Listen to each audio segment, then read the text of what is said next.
Ranking Member. I certainly support making sure that this hearing can be done in an orderly way that allows the witness to testify and allows members of the committee to ask their questions. So I support the chairman's efforts. Well, thank you very much. And with that, I'm going to make an opening statement. I will then refer to the ranking member to make an opening statement. We then have some distinguished colleagues to introduce. You got time to sit through our opening statements, or do you want to do your introduction? I know you both have important things you have to do. Your choice. Let our colleagues go, Mr. Chairman, if I may speak.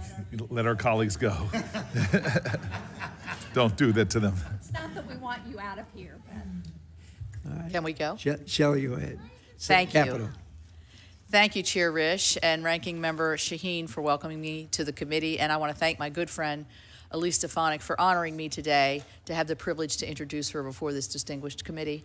And I also want to say what a privilege it is to share the podium with my friend Tom Cotton. Congratulations also to both of you, your positions on this committee. It is truly an honor to be here to introduce someone who I admire greatly. The job she has been selected to carry out for President Trump is not an easy one, but it is extremely important. In its early formation, it was believed that the United Nations required U.S. leadership in both its creation and in the actual business of the organization to prevent conflict and to advance freedom. But lately, when many of us look at the United Nations, this body that is meant to advance values of peace and freedom and human dignity, we don't see those American values reflected. We see rampant anti-Semitism against the world's only Jewish state as it faces attacks from all directions. We see oppression and aggressive autocrats celebrated and elevated to leadership positions. We see China, Russia, and Iran empowered at this organization to advance their values, not the values of peace and freedom that Americans stand for. It is clear that the need to reestablish U.S. leadership at this broken institution, that we need to do that. I cannot think of anyone more qualified or more ready to fulfill that role than my friend, Elise Stefanik. I've known Elise for several years during her career in public service, and I am excited to highlight her qualifications for this important role for which she has been nominated. As a member of the House of Representatives, she has shown remarkable leadership. As a member of both the Armed Services and Intelligence Committee, she's shown an exceptional command of national security issues. Elise understands the dangerous world and the growing threats that our country faces, and she has the strength and the skill to reassert U.S. leadership on the world stage, a world stage that needs moral clarity and leadership now more than ever. Elise has shown that moral clarity by exposing She has shown her moral clarity by exposing anti-Semitism on our college campuses. She has shown that moral clarity by posting on social media every single day about the innocent hostages taken by Hamas during the horrific attacks of October the 7th, more than 450 days later. The United Nations is a tough place. Well, Elise is from New York, but Elise has never backed down from a challenge. At the time of her first congressional election, she was the youngest woman ever elected to the Congress in the United States history. She went on to become the youngest woman ever to serve in elected House leadership. And she will confidently and skillfully execute for President Trump and for all of the American people at the United Nations. Additionally, on a personal level, Elise is a good mother. You can see her son, Sam, back here, and she's such a good mother that they have Legos on the hold, ready to go. A great wife, a great daughter, and a wonderful friend. Her steady hand and genuine caring nature, combined with her fierce intellect, will bring exactly that person that President Trump and our nation needs at the United Nations. I look forward to voting to support her when I have the chance, and I thank all of you for the opportunity to have her before you today. Thank you. Thank you very much, Senator Capito. Well said. Senator Cotton. Mr. Chairman, Senator Shaheen, colleagues, it's my honor to join Senator Capito today in introducing my friend and colleague, Elise Stefanik, as the nominee for Ambassador to the United Nations. Elise has an outstanding record of fighting for America's interests at home and abroad, and I urge members of this committee to confirm her swiftly and hopefully unanimously. The United Nations today has many problems. Chief among them are communist Chinese influence and incessant targeting of Israel. From weeding out anti-Semitism to opposing harmful Chinese and Russian policies, the next UN ambassador must help restore sanity to the United Nations. And I can think of no better person for this role than Elise. In Congress, she has unapologetically stood up to our adversaries and will do the same at the United Nations. As a senior member of the House Armed Services Committee and the House Intelligence Committee, Elise understands the stakes of our competition with communist China. She helped stand up the China Task Force in the House, which later became the bipartisan Select Committee on the Chinese Communist Party. She also led comprehensive legislation to deter China and strengthen the United States. I've had the privilege of partnering with Elise on several of these bills, including one to ban Chinese-owned tutoring companies at our Department of Defense and another to counter Chinese drones in America. I'm also confident in Elise's ability to stand up for Israel against the United Nations' often blatant anti-Semitism. She has long advocated for billions of dollars for Israeli capabilities like the life-saving Iron Dome and critical anti-tunneling technology. Her questioning of college presidents in defense of Jewish students set off shockwaves around higher education, resulting in the resignation of the Harvard and University of Pennsylvania presidents. She's also been a tireless advocate for hostages taken by Hamas. Elise has dedicated her career to public service. She started out working in the Bush White House before joining Congress to serve the people of Northern New York. To her constituents, she's best known for working across the aisle to improve the lives of New Yorkers. At the UN, I know that she will continue to put Americans first. I commend President Trump for this nomination, and I'm grateful to Elise for once again answering the call of duty. I'd also like to thank her family, whose steadfast support has led her to this moment. Elise and her husband Matt are parents to their 3-year-old son Sam, who is apparently departing at this very moment. I'm sure that one day Sam will look at this moment and Elise's future service with much to be proud of, even if today, like my boys, he thinks it's mostly boring politics stuff.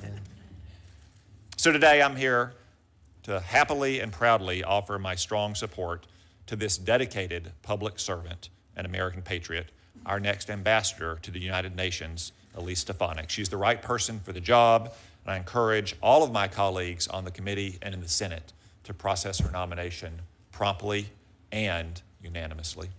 Thank you, Mr. Chairman and Senator Shaheen. Well, thank you, Senator Cotton, and again, well said. So both of you, I know you've got things that you've got to attend to, and we appreciate you coming to the committee and helping us out. Representative Stefanik, welcome to our committee. You'll find us kind and generous most of the time, and we look forward to hearing from you. Senator Shaheen and I are going to make a few remarks, and then we'll yield to you and hear what you have to say. First of all, let me start by saying there is great difficulty at the United Nations today, and I'm confident President Trump's nominee can help bring much-needed change. This is widely recognized by people here up on the Hill. Senator Cotton, Senator Capito both made reference to it. I know you're well aware of it. One of the unfortunate things, and maybe this hearing will help, is the vast majority of the American people do not recognize the deterioration that has happened at the United Nations and how it has strayed from its original purposes. There is great difficulty there. I think that we need significant change. As threats from China, Russia, North Korea, and Iran continue to grow, Representative Stefanik, your position will be at the heart of the U.S. efforts to stand up to the authoritarian axis that seeks to undermine the United States at every turn and to ensure our partners and allies are also doing their part. I know you're up to that task. The UN was founded to be a force for peace and stability in the world, an admirable goal. It's not working. Since its founding, the United States has helped shape the UN and has supported it in dollars, lots and lots and lots of dollars, and in spirit. But today, the United States remains the largest funder of the UN system. We pay 22% of the regular budget, and we pay 25% of the peacekeeping budget. And what have the American people gotten for these investments? They have chaos, complete dysfunction at the UN, and a warped sense of right and wrong. In place of needed reform, the U.S. is constantly asked to give more to the UN, but over time the organization has drifted farther away from American values, putting American national security in jeopardy. Representative Stefanik, I know that President Trump has nominated you to the UN because he knows you're not afraid to stand up for the American people, ensure that taxpayer dollars are truly putting America first, and push back against the real problems, constant problems, that plague the United Nations. As the UN has expanded its mission, the amount of conflict, waste, fraud, and abuse has grown. In the UN Security Council, which is charged with maintaining international peace, security, consensus, and partnership on the many issues world faces, has become a fantasy.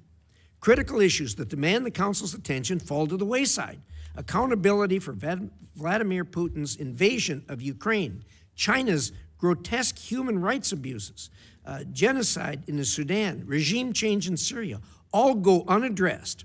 But by what is supposed to be the leading international organization to resolve these conflicts.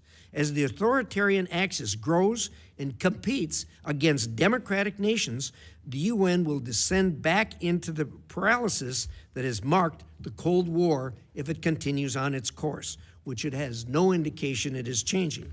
To make matters worse, our adversaries have weaponized the UN against Americans and democratic interests. Prior to the fall of Assad, Putin used the Security Council to block any action to hold Assad regime accountable for its crimes against humanity. China has used its malign influence to block attempts to discuss the Chinese government-sponsored genocide against the Uyghurs, and they have blocked our ally, Taiwan, from fully participating in the UN. China also manipulates the UN personnel system, which we all know, and they've used it to install Chinese diplomats into the UN bureaucracy that only serve China's goals and interests.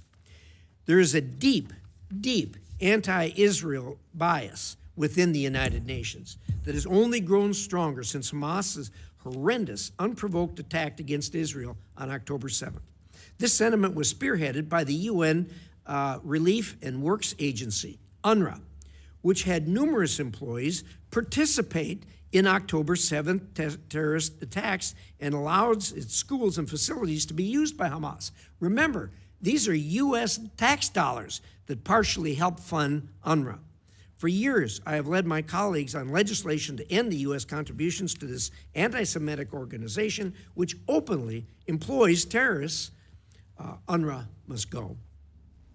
What I've just described is not what the American people want out of their taxpayer dollars. Our contributions should serve America's interests first, and I know you will bring that message to the United Nations system loud and clear. Representative Stefanik, I believe it is reasonable to evaluate every UN agency to determine if what they are doing is directly beneficial to America and hold them account until the answer is a resounding yes. Anything less should not be tolerated. If these agencies cannot be changed, and at this point, the U.S. should seriously examine if further contributions and indeed participation in the UN is even beneficial to the American people. I'm interested to hear your plans for change at the UN, and I look forward to seeing the tremendous work I know that you will do for our country and to make the world a safer place for future generations. Thank you.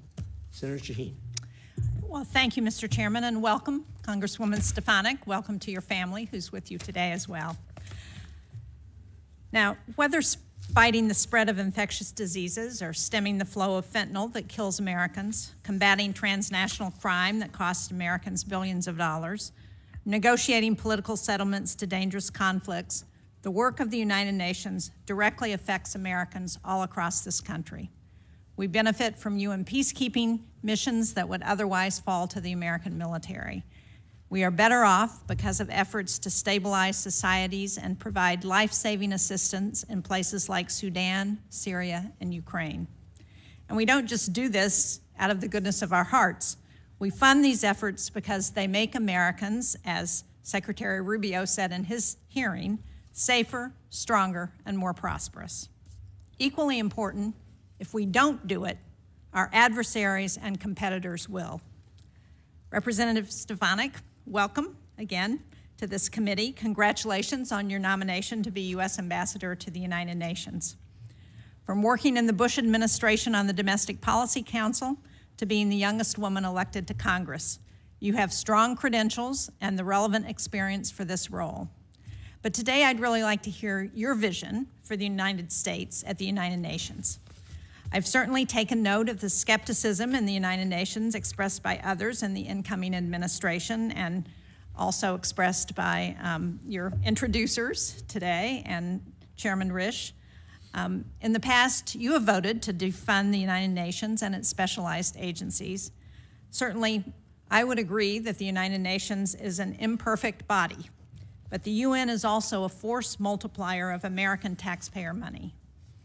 U.S. disengagement is something our adversaries want, especially Russia and China. At his hearing last week, Secretary Rubio said China is our most potent and dangerous adversary, and Beijing's contribution to the UN is almost 7 times what it was 2 decades ago. China has had great success increasing the number of nationals employed at the UN, and so when we cut back, they are ready and very eager to fill that void. Under the first Trump administration, the U.S. withdrew from UNESCO, an agency that, among many things, combats anti-Semitism and establishes international technology standards that affect our industries. When we stepped back, Beijing stepped in and is now UNESCO's largest financial contributors. So I'm really interested in your thoughts on how the U.S. can compete with China across every United Nations agency. One agency at the UN that I think is particularly important is the UN Population Fund, or UNFPA. Globally, 1 in every 5 girls is married before reaching age 18. Too many girls in too many countries, as you know very well, face female genital mutilation and forced child marriage. UNFPA provides critical reproductive and maternal care. It reaches 3 times as many countries as our bilateral family planning program. And in some areas like Darfur and Kordofan, it is the main provider of life-saving reproductive health supplies. Things like childbirth delivery kits that reduce infection for women giving birth outside clinical settings. I believe its work is irreplaceable. Now, if confirmed, I hope we can work together to advance United States interests at the UN. Because when the United States takes a leadership role at the UN, Americans and people around the world are better off. Thank you, Mr. Chairman. I welcome the testimony of Congresswoman Stefanik and hearing her views. Thank you so much, Senator Shaheen. And Representative Stefanik, the floor is yours. Chairman Risch, Ranking Member Shaheen, distinguished members of the Senate Foreign Relations Committee, thank you for the opportunity to appear today. I would also like to thank the senators from both sides of the aisle who met with me over the past several weeks. It is the honor of my lifetime to earn President Trump's nomination to serve in his cabinet as U.S. Ambassador to the United Nations. If confirmed, I stand ready to implement President Trump's mandate from the American people to deliver America First, peace through strength, national security leadership leadership on the world stage. Before I begin, I'd like to personally recognize my family. We all know in public office that we would not have the opportunity to serve were it not for the support of our loved ones. I'd like to begin with my mom, dad, and brother, Melanie, Ken, and Maddie. My dad was here with me today, and my mom and brother are watching closely from upstate New York. There is no question that I would not be here without their lifetime of unconditional love, support, and encouragement, and for that I am forever grateful. I also want to thank my incredibly supportive husband, Matt, who is also here, and of course, most importantly, our pride and joy, our 3-year-old son, Sam, who made his debut in the U.S. Senate. He is comfortable on the House side, it's new in the Senate, so thank you for the warm welcome. Sam is by far our greatest blessing. Of all the titles I have held, Congresswoman, Chairwoman, Representative, or Ambassador if confirmed, my most important title will always be Mom. I appear before you today as a daughter, sister, wife, mother, Congresswoman, a patriotic upstate New Yorker, and a proud American. I believe deeply in the American dream because I've had the opportunity to live it. I was born and raised in upstate New York, the cradle of the American Revolution. I grew up in a small business family where my parents instilled in me the importance of hard work, ingenuity, and grit. I was blessed to be the first member of my immediate family to have the opportunity to graduate from college. I graduated from Harvard with honors and then worked at the White House, in the West Wing, on the Domestic Policy Council, and in the Chief of Staff's office. After nearly a decade working in public policy in Washington, I returned home to work in my family's small business and decided to run for Congress. In 2014, I was elected to Congress, making history as the youngest woman ever elected at the time. In Congress, I have fought tirelessly for the hardworking families of New York's 21st District, delivering significant bipartisan results for my constituents.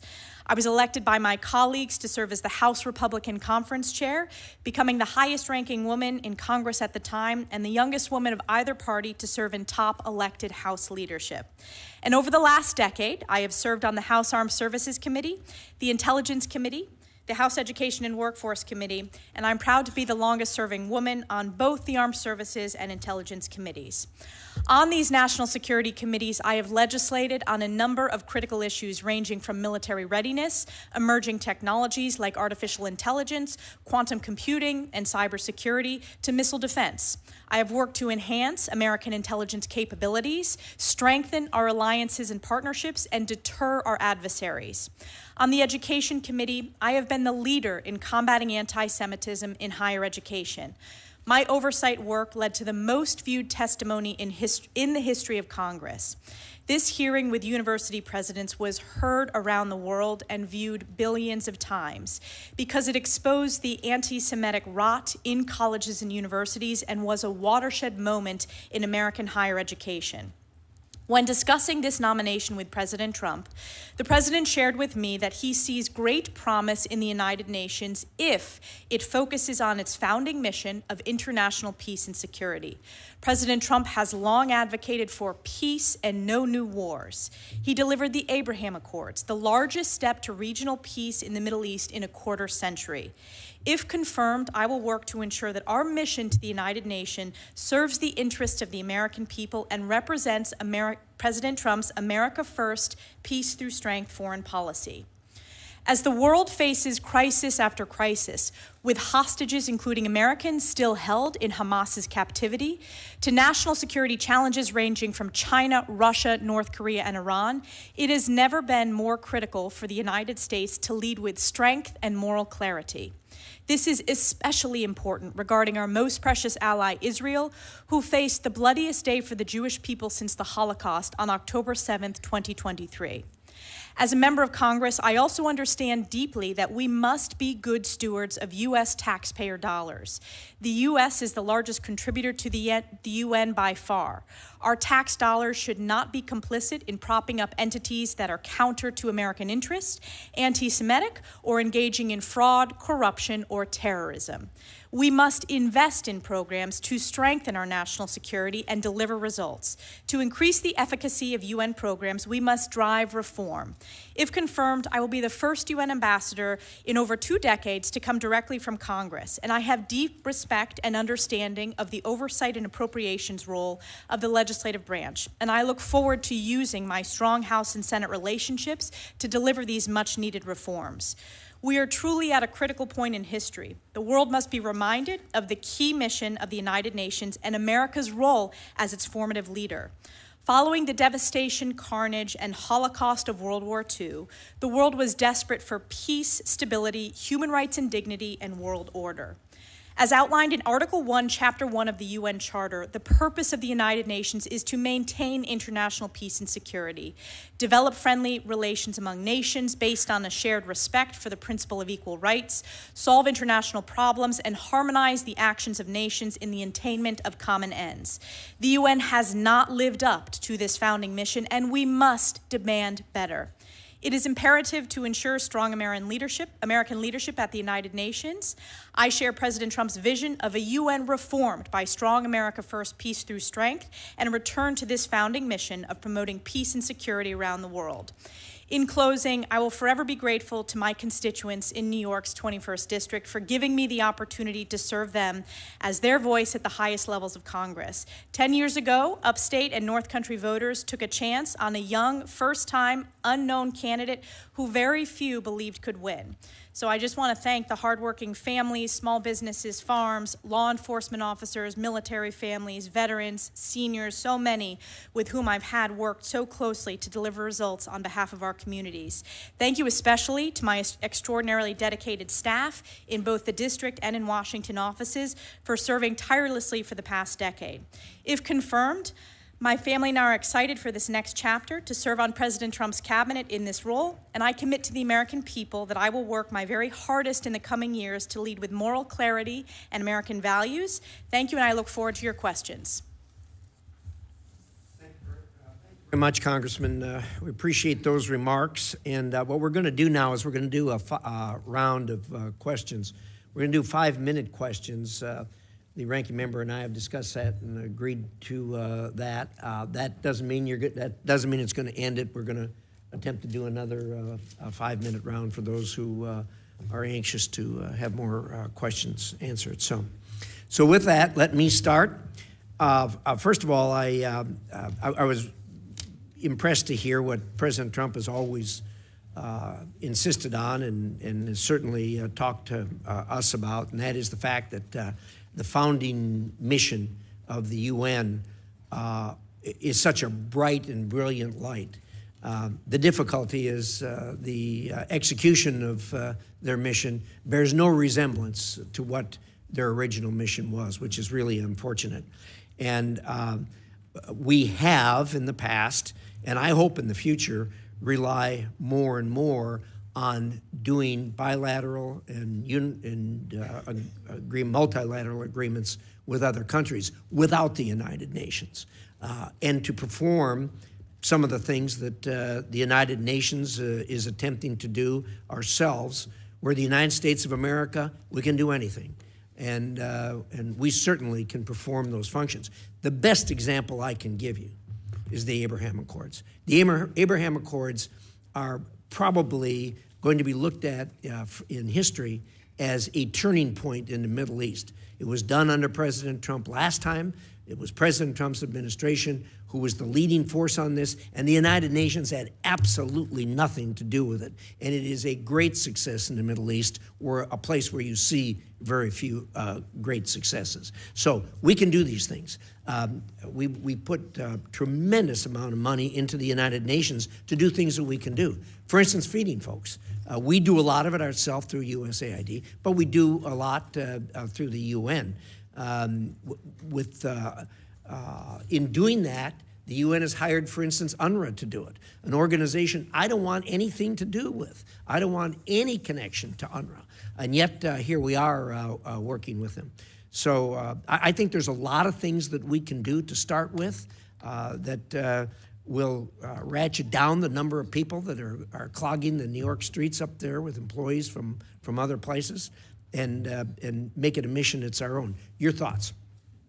Thank you, Chairman Risch. I wanted to point out, and I'm glad you referenced the Abraham Accords. I think we can look to the success of our bilateral relationships and various multilateral partnerships and build on that within the UN. For example, we have the Abraham Accords caucus in the Congress. I think we should consider starting an Abraham Accords caucus within the United Nations to build on President's success delivering that historic result, the greatest breakthrough for normalization in the Middle East in over a quarter of a century.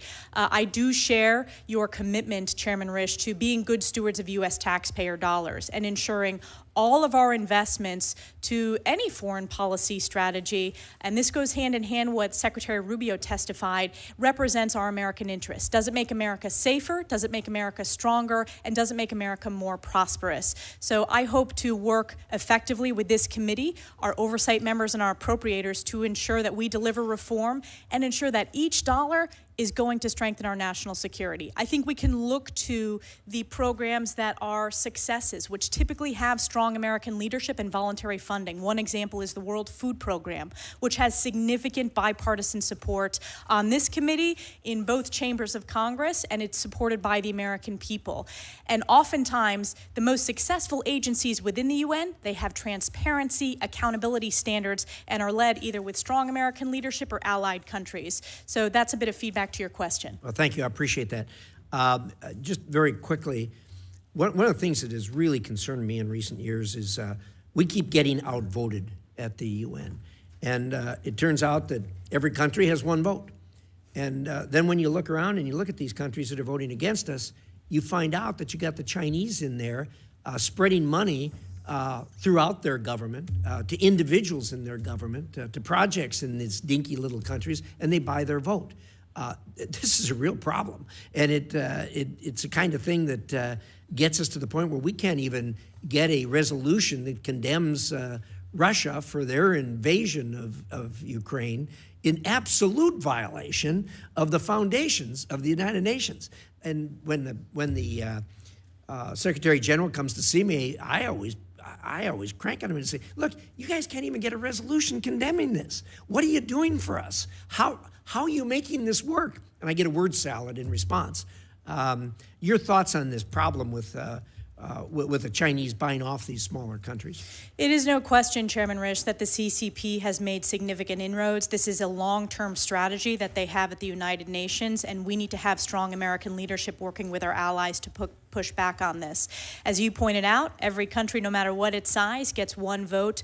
I believe we need to have a strategy to push back, particularly on the CCP's inroads within the global south and even within the Western Hemisphere. I think we need to build on our, as you said, bilateral partnerships and make sure they understand the importance of a two-way partnership with the United States. I also think that the personnel strategy of the CCP has been of particular concern within the UN. Clearly. China has made inroads in placing CCP leaders and Chinese diplomats in positions as head of various sub-UN agencies, but also at the most junior level. So we need to have a human capital strategy working with our allies to push back on that. I appreciate your thoughts in that regard, and I certainly have no objection to countries having a vote. What bothers me is that the corruption and the fraud when the Chinese buy off that vote with money is just flat wrong. Thank you for your thoughts. Senator Shaheen. Thank you. Again, Congresswoman Stefanik, welcome, and thank you for your willingness to continue to serve this country and for your past service in the House. While I think we would all agree that the UN is not perfect, it is a force multiplier for the U.S., and it's a prime example of global burden sharing in times of crisis.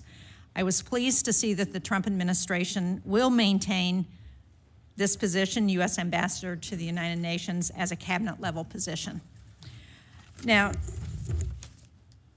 you've talked a little bit about this already in your responses, but how will you make sure that the work of the UN is understood to help advance U.S. interests around the world? And more important, how can you help convince members of Congress who are skeptics that our contributions and leadership in UN agencies must continue in order to prevent China, Russia, Iran, and other U.S. adversaries from assuming these roles?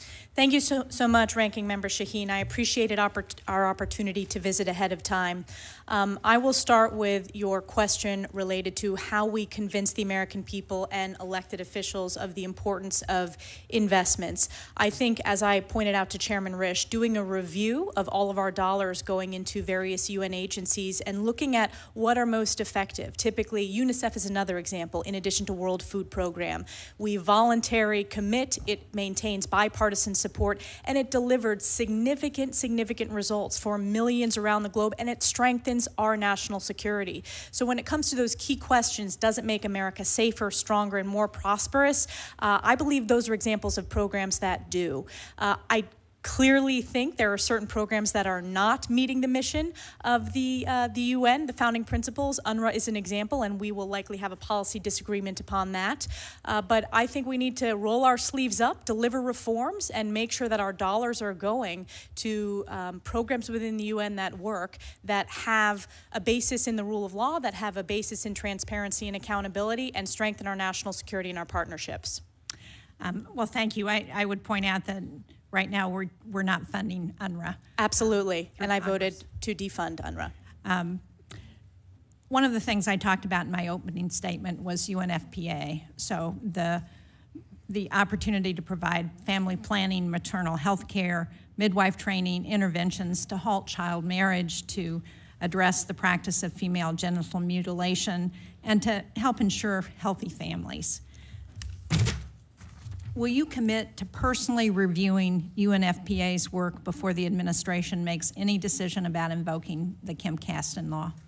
Yes, if confirmed, I am committed to doing a review, as I said, across the UN programs, but specifically UNFPA.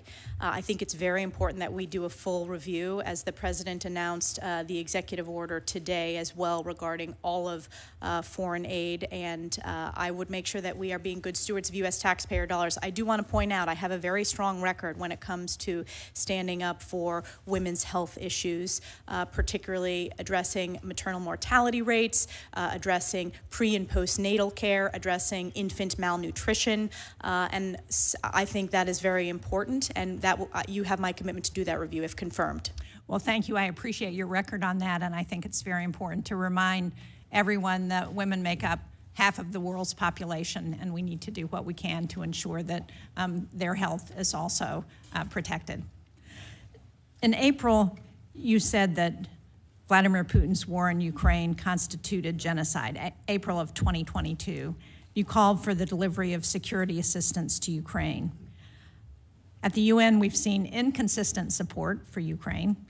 We've seen greater support on initiatives to support Ukraine and less support on initiatives to hold Russia accountable.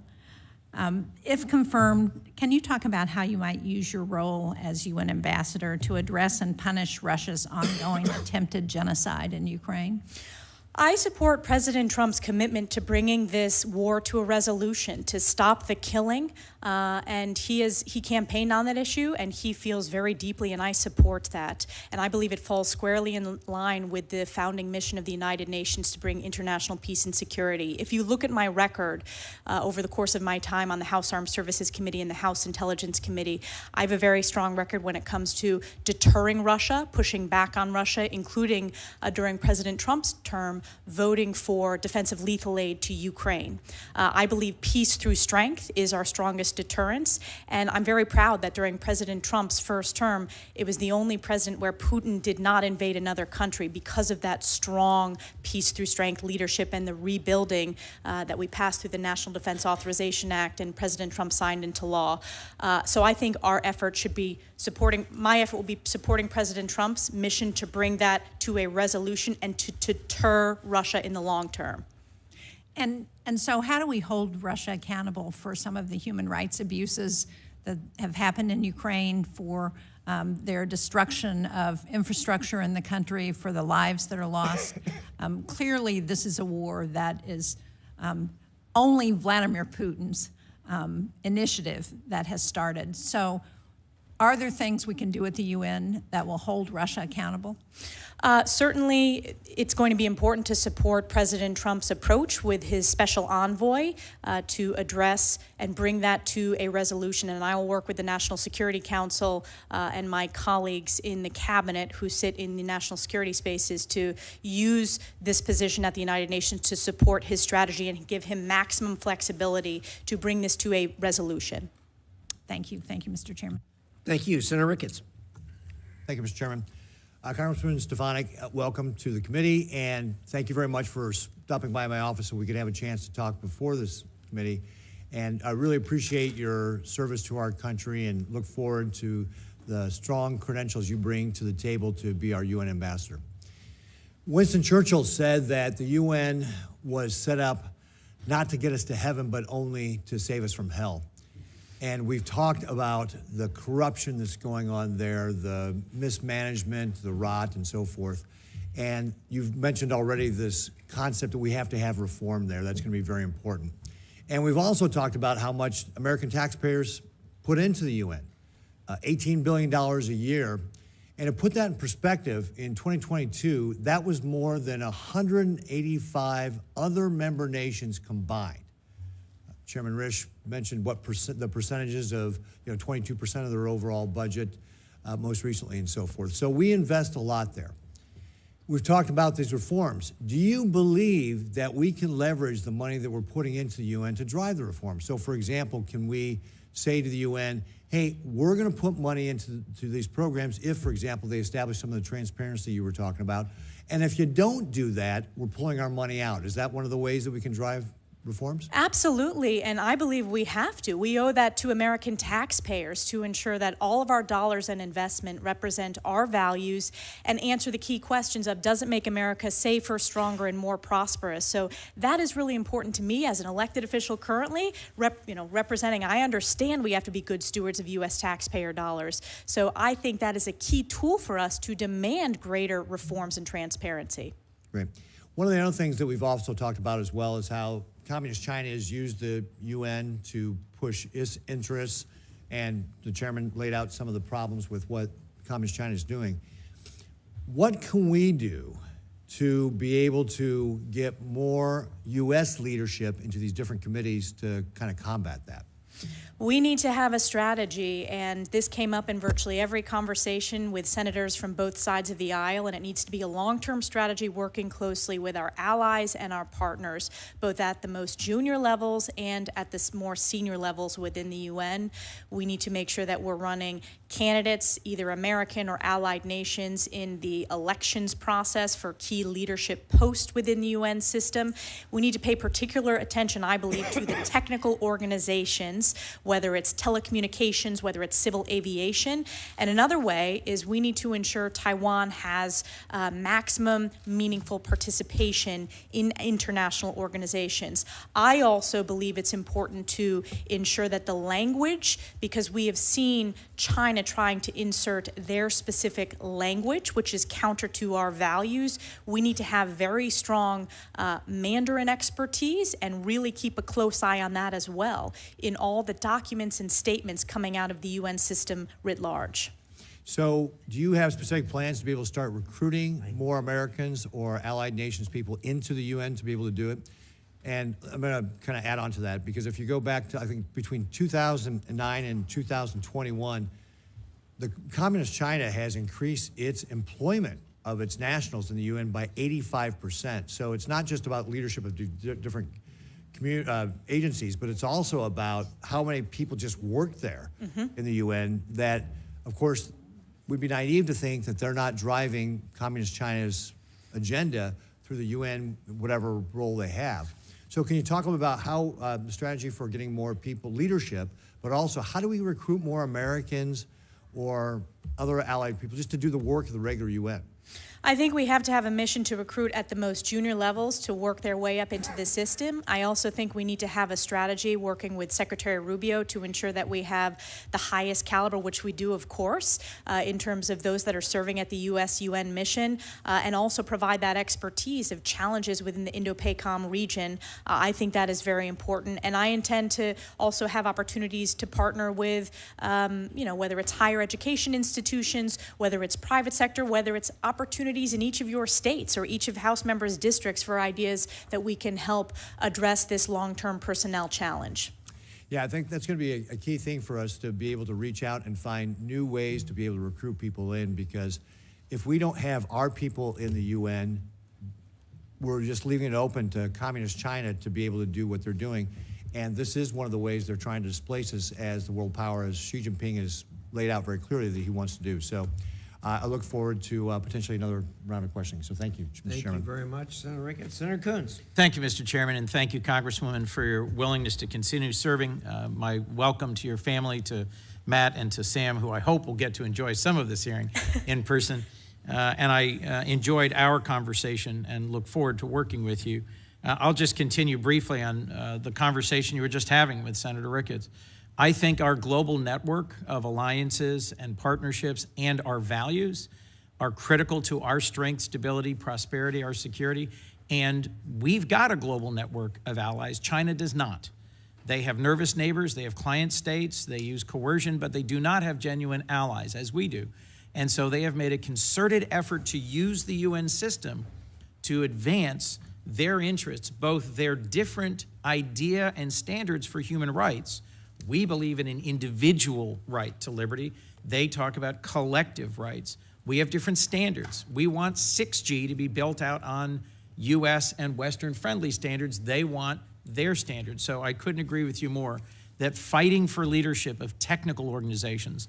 In the previous Trump administration, I worked closely with his PTO director to make sure that the World Intellectual Property Organization wasn't run by a PRC national, and the ITU, as we spoke about. So I think it's critical. We do have a strategy. I worked closely with Ambassador Linda Thomas-Greenfield on this.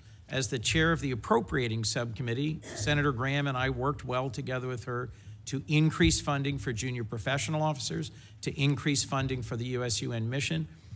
If confirmed, will you commit to continuing this work to make sure that Americans and American-friendly leaders compete for and succeed at leading the technical organizations of the UN and compete for and succeed at staffing the junior levels of the UN? Yes, thank you, Senator Coons, and I enjoyed our discussion. This is one of my top priorities, and this, you're seeing, it came up in, as I mentioned, every single conversation. I think the success story of successfully having a candidate defeat China's candidate in the Intellectual Property Organization, that is a model that we need to continue to use in these other technical organizations.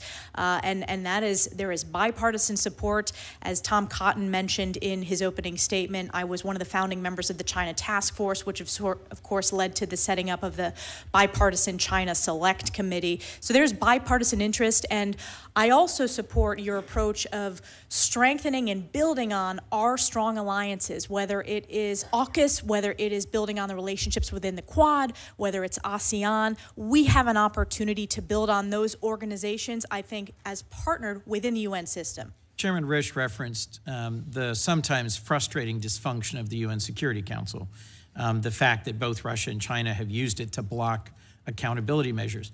The General Assembly did pass an overwhelming resolution condemning Russia's brutal invasion of Ukraine, but we couldn't get it through the Security Council. The Security Council did, in September, unanimously pass, because of American leadership, a resolution continuing sanctions, visa bans, an arms embargo for Sudan. So it is not completely without merit.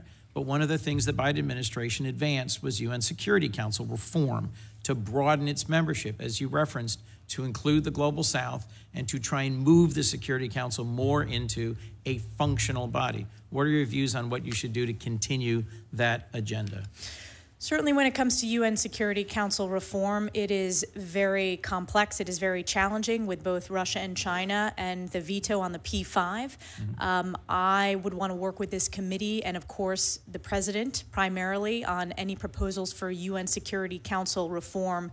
In my opening statement, when I was referencing reforms, I was mostly talking about ensuring that all of our taxpayer dollars are going to UN entities that function very well. But I am open to having conversations about how to make it work better. I think we need to have a broader strategy reaching out to countries within the global south where China's made significant inroads. They've done it by building ports. They've done it through telecom. It's really been a whole of government approach. And it's obviously not the UN alone. It's working with Secretary Rubio. It's working with USAID, working with USTR, and significant economic investments that are happening in various Don't forget the other DFC. countries. President Trump signed the BUILD Act into law in his first term. The Development Finance Corporation is a critical tool in our toolkit.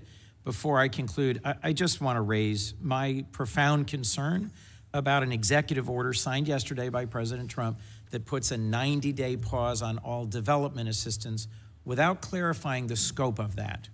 Does that include our contributions to UNICEF and the World Food Program, which I think you would recognize, you did recognize, led by Americans, broad bipartisan support, part of the key mission of the UN to promote stability and security by feeding hungry people and bringing stability.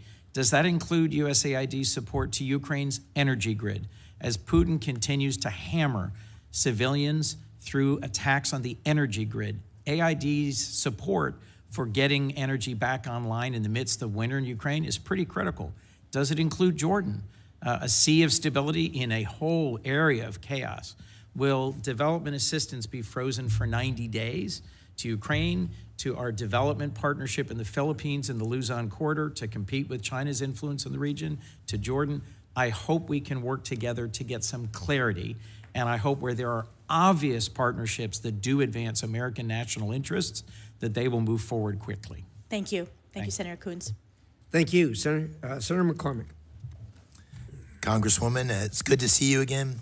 My wife, Dean, and I have known you for, I think, more than 20 years, so I'm thrilled that President nominated you for this important role.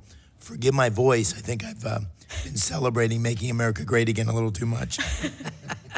As we discussed when we met in my office, I'm deeply troubled by the virulent anti-Semitism and anti-Israel bias at the United Nations.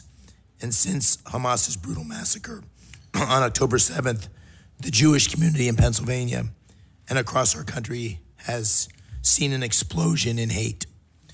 As you know, this is not theoretical for me and for Dina. We live in Squirrel Hill in Pittsburgh, where we had the Tree of Life tragedy, and a painful reminder of where that hate can lead.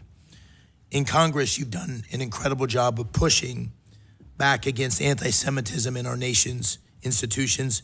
You exposed the presidents of the three leading universities for their lack of moral clarity. And I was one of the first to call for the firing of the president of UPenn because of the tough questioning that you forced her and other presidents to leave office. I'm confident you can bring that same fire and effectiveness and leadership to the UN. And let me start by asking how you'll fight back against anti-Semitism and bias against Israel within the UN.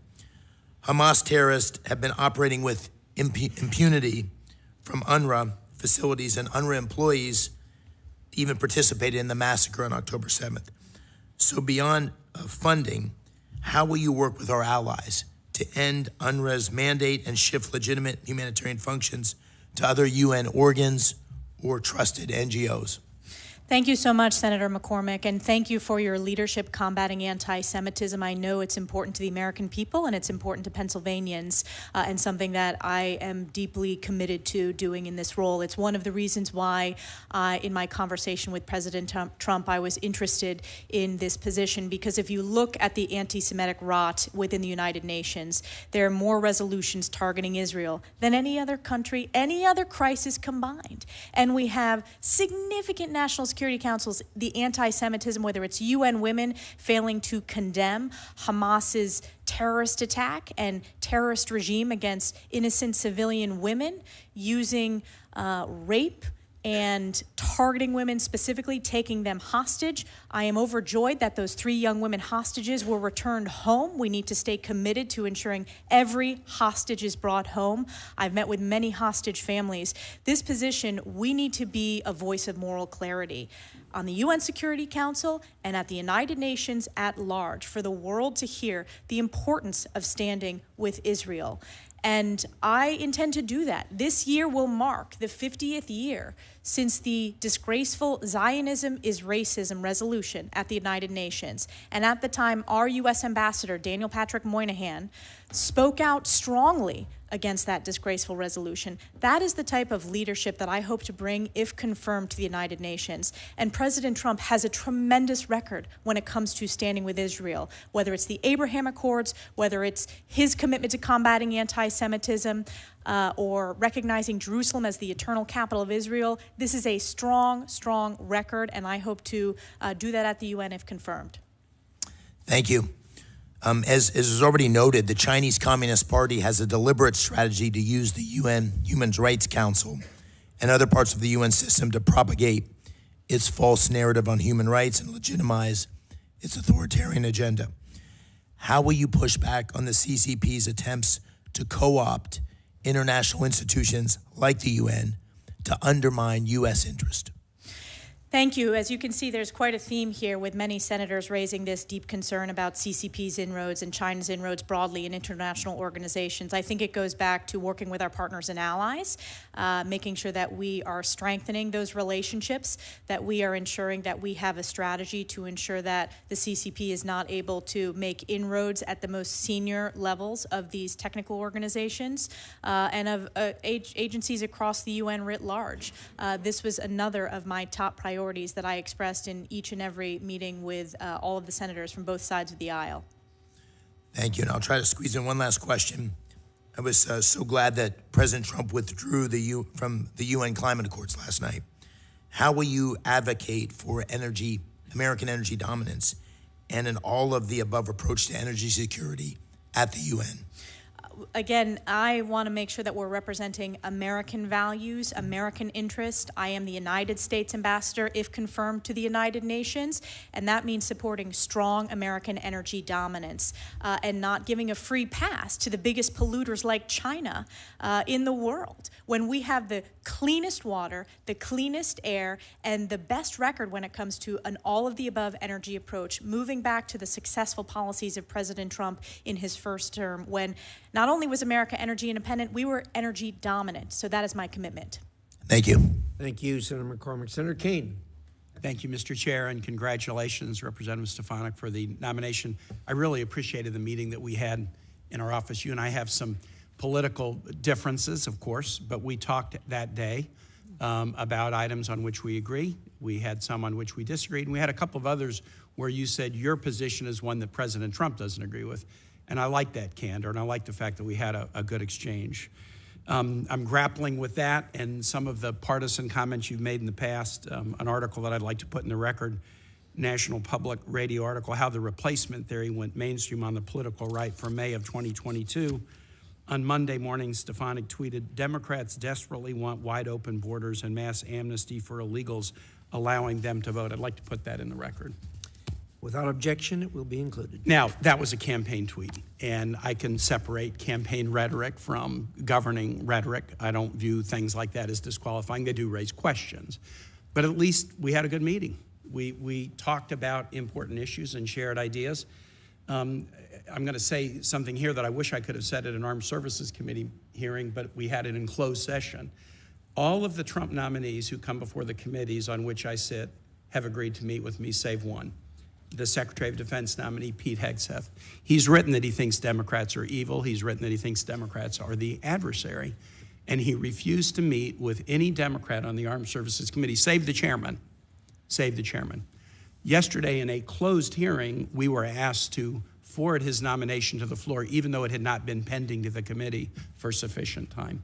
My colleagues asked, hey, why would we give a waiver to someone who wouldn't even agree to meet with us? That nominee would disrespect Democrats, okay, that's fine.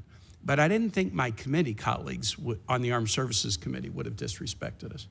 And I'll just say to all of my Republican colleagues here, if there is ever a nominee by any president who refuses to come meet with you when you're on the committee of jurisdiction overseeing that nominee, I will publicly raise hell on your behalf. Nominees should meet with the committees, just as Representative Stefanik did. And Representative Stefanik, while I have a question about some of the campaign rhetoric, I'm not going to ask you about it because that's in the past. I do appreciate the fact that you were courteous, informed, civil, and candid in the meeting with me. I told you I had two concerns, engagement and the Western Hemisphere. You've convinced me that you were nominated for this position not to disengage, but to engage, and I appreciate that. In fact, you wanted this position, and you wouldn't have wanted it otherwise, and that's great. On the Western Hemisphere, you're going to be working with the Secretary of State we approved unanimously yesterday, our colleague, Senator Rubio. Senator Rubio talked at some length about a number of topics on the Americas the other day, and I want to ask you about one that is particularly challenging right now, and that's Haiti. The situation in Haiti is a disaster. You know that. I mean, you've been on these committees overseeing American national security, and you know that issues like Haiti create immigration challenges and all kinds of other challenges that are bad on the humanitarian front and can cause problems for allies like the Dominican Republic and cause problems for us. We now have a security operation in Haiti being led by Kenyans with the assistance of other nations, with the financial support and assistance of the United States. Senator Rubio talked at some length here on last week about how important it was that we stay engaged on that. I'd like to know kind of what your thought would be, should you be confirmed at the UN, for what the U.S. can do to try to help Haitians find a next chapter that is a peaceful one.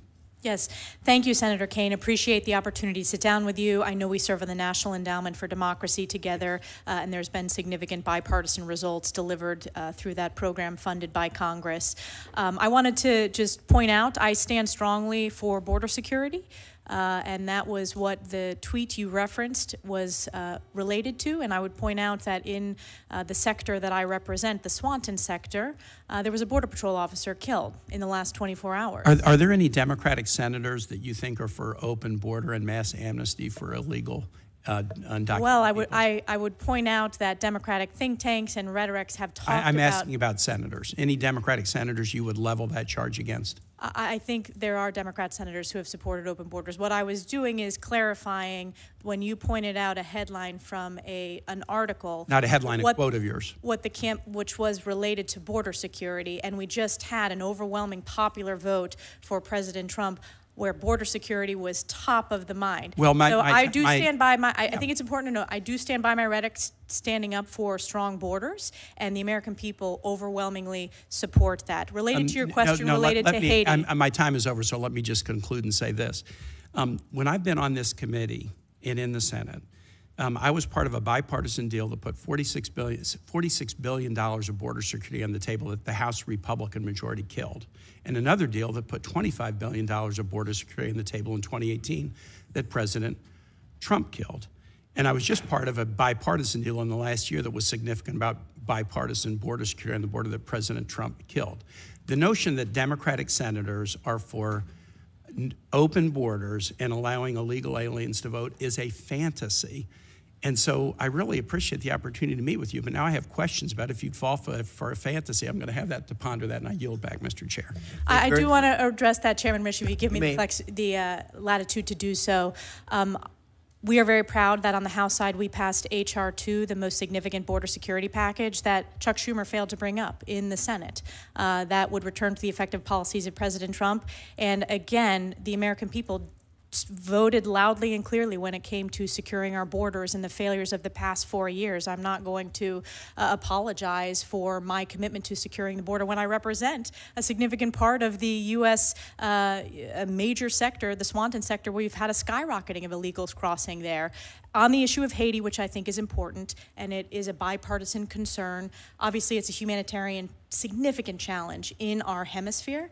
Working with Secretary Rubio, we need to have a strategy. I'm deeply concerned. It is very complex. There is no simple solution, and that is an area where we need to continue to have discussions with the committees of oversight.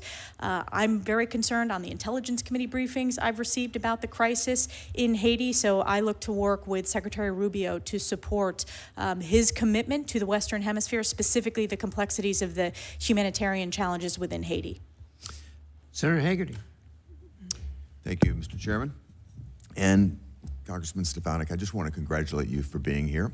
I'm very pleased to see your nomination to be the next ambassador, the next United States ambassador to the United Nations, and I look forward to working with you very closely.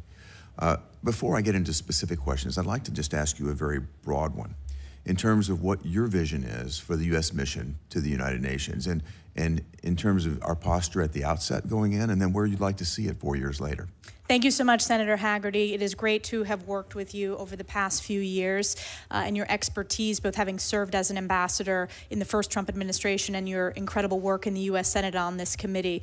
My vision is making sure that we're supporting President Trump's America First, Peace Through Strength agenda, that we are good stewards of U.S. taxpayer dollars, and that we return to the founding mission of the United Nations, which is international peace and security, very much aligned with President Trump's commitment to peace and no new wars. I think there are reform opportunities that we need to work with. This committee, hearing after hearing with various ambassadors, have talked about reforms. I want to roll up our sleeves and get it done, demanding transparency and accountability, actually having the answers of where each taxpayer dollar goes within the UN, which, as Chairman Risch has referenced in previous hearings, we haven't not gotten the answer to because there's not that amount of transparency. Standing with Israel is critically important, particularly as there are hostages still being kept today by Hamas, pushing back on the CCP, and then strengthening our partnerships and allies, working with Secretary Rubio to make sure that his reform vision for the State Department, that, as he said in his hearing, this is not about reforming, it is about improving over the long term. We want to improve to deliver results. Well, I appreciate that very much and look forward to working with you in multiple respects to make that happen. One of those areas will be through our commission to modernize and reform the State Department, that I look forward to working with Senator Coons as we co-chair that effort. Let's get to a couple of specifics. Senator McCormick touched on this. I'd like to drill a little bit deeper into UNRWA. This is a particularly problematic organization, in my view, long before the October 7th Hamas massacre took place. I've been calling for the United States to cease funding UNRWA to send a very strong message. It's been well documented that UNRWA's textbooks teach children to glorify the murder of Jews. Hamas employs UNRWA facilities. They build their own tunnels and facilities underneath them. UNRWA employees even actively participated in the massacre on October the 7th of 2023. In January 2021, the Trump administration announced that less than 5% of people registered as refugees with UNRWA actually met the internationally recognized criteria for refugee status. That demonstrates that UNRWA is a fundamental mechanism through which this Israeli-Palestinian conflict is perpetuated. President Trump rightfully stopped sending U.S. taxpayer funds to UNRWA. President Biden decided to reinstate funding without insisting on significant reform, and I was quite disappointed by that. Congress was correct, I believe, in defunding UNRWA last year. I believe the prohibition should be permanent. And my question for you is, how do you think you should deal with UNRWA? How do you think we should address U.S. taxpayer funds having gone to an organization like that has been directly complicit in terrorism in the October 7th, 2023 attack? We should never tolerate any U.S. taxpayer funds going towards terrorism. As in my question with the ranking member, Shaheen, I was one of the members that voted to defund UNRWA. I was one of the leaders in standing for that important appropriations vote, which there is a bipartisan consensus on, with significant members, Republicans, as well as some Democrats who voted to defund it. I think we can look to organizations within the UN system, such as UNHCR, such as the World Food Program, working with USAID, which are proven organizations. They still need, reform efforts and modernization, but don't have the terrorist ties that UNRWA had, particularly that were exposed during the October 7th Hamas attack against Israel, whether it was Hamas's leader Sinwar carrying an UNRWA teacher's passport, or whether it was the UNRWA office above a Hamas data center, or individuals within UNRWA who participated in the terrorist attack against Israel on October 7th. So that I fully support the president's commitment to defunding, and I'm proud to have voted for that in the Congress. Great. Well, I have several more questions, but I just want to touch on one last one very quickly. And that has to do with accountability at the World Health Organization. You take into consideration the concerns around the COVID pandemic, what happened there, the WHO role there. President Trump, I believe, rightly withdrew us from supporting and funding WHO. President Biden put us back into that, into being a funder. In fact, the largest funder, $1.3 billion so far to that organization from United States taxpayers. What are your thoughts on the accountability that we've received so far, and where would you like to take that? Thank you. I support President Trump's decision to walk away from WHO. WHO failed on a global stage in the COVID pandemic for all the world to see, and instead spewed CCP talking points that I believe led to not only false information, but dangerous and deadly information across the globe. We cannot tolerate entities that are taken over by CCP propaganda. So I strongly support. President Trump knows when to engage and knows when to walk away. He was right in his decision to walk away from WHO, and I support that. I was pleased to see that action yesterday as well. Thank you, Mr. Chairman. Thank you. Senator Booker, you're up. Thank you very much, Mr. Chairman. It's good to see you, and I thank you for the time that you gave me in a very hurried inaugural weekend. Yes. It was amazing that we were able to fit that in. And I want to echo some of my Senate colleagues who just said you are very informed and seem to be extraordinarily committed to this task and this goal, and I'm grateful for that. I want to jump in on some of the things we talked about right away.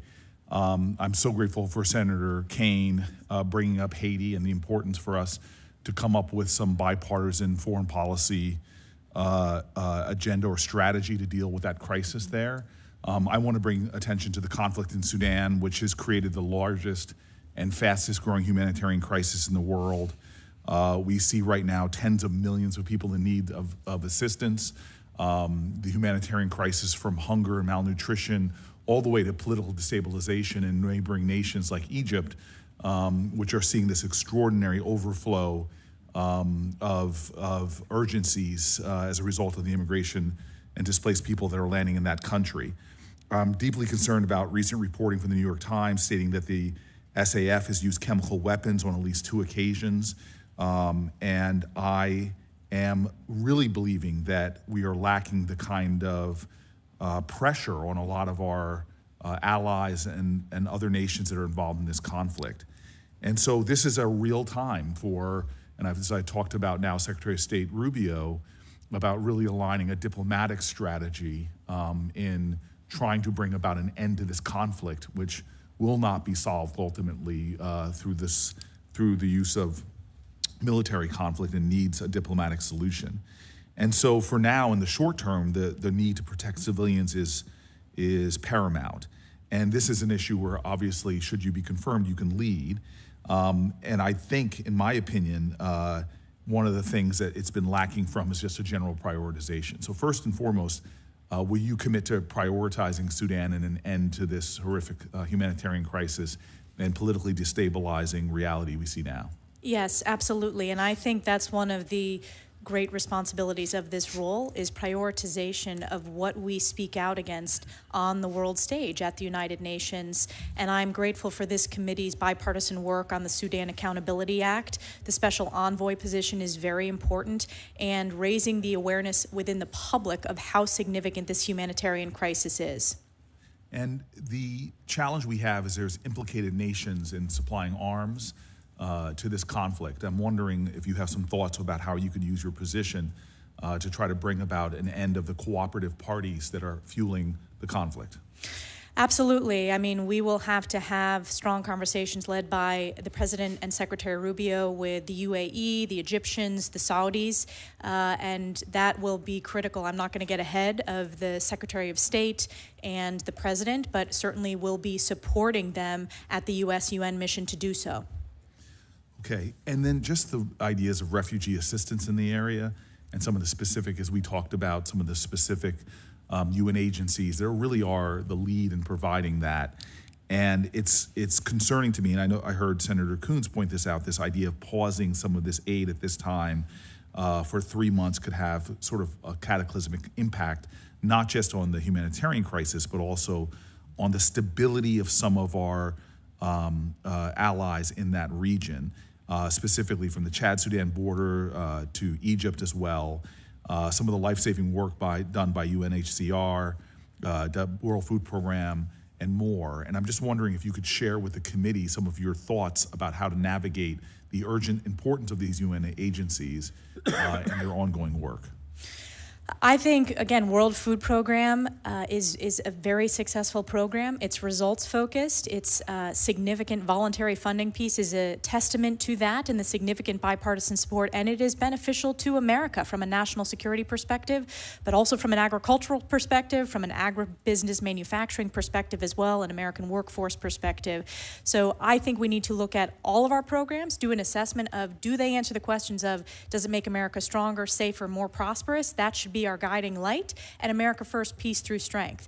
And I am very committed to ensuring that all the US-UN programs that we do that assessment, and where America leads, I think we're going to come out in top in terms of the efficacy. And I'll just say in conclusion, because my time is up, the challenge we often have is we're reactive to crises, that if investments were made early on in the stability of nations, we could have done much better. And in many ways, with this global power contest between us and the Chinese, we allow them to get advantages from our lack of even engagement or focus.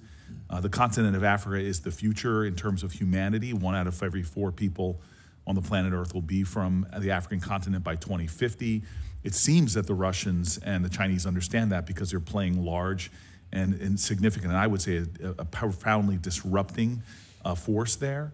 And so having a person in the position in which you're nominated for who is focused on the continent, who is engaged and making sure that we as the United States protect our interests, things that make us safe, strong, and prosperous, and understand that as we look to the future, we have to be in now in helping to avert not only the crises that often begin to destabilize regions and cause fertile ground for terrorism and government overthrows, but also start to develop the bonds of trust and partnership that are necessary for long-term prosperity for us and many of the extraordinary nations who want to ally with us and not the Chinese. Mr. Chairman, thank you. Thank you, Senator Booker. Senator Curtis. Thank you, Mr. Chairman, Ms. Ranking Member. It's great to be here. Representative Stefanik, I enjoy calling you that, at least for now. I feel like I have a little bit of advantage over so many, having served with you in the House, and bring nothing but good comments about your service there and favorable impressions of your work there.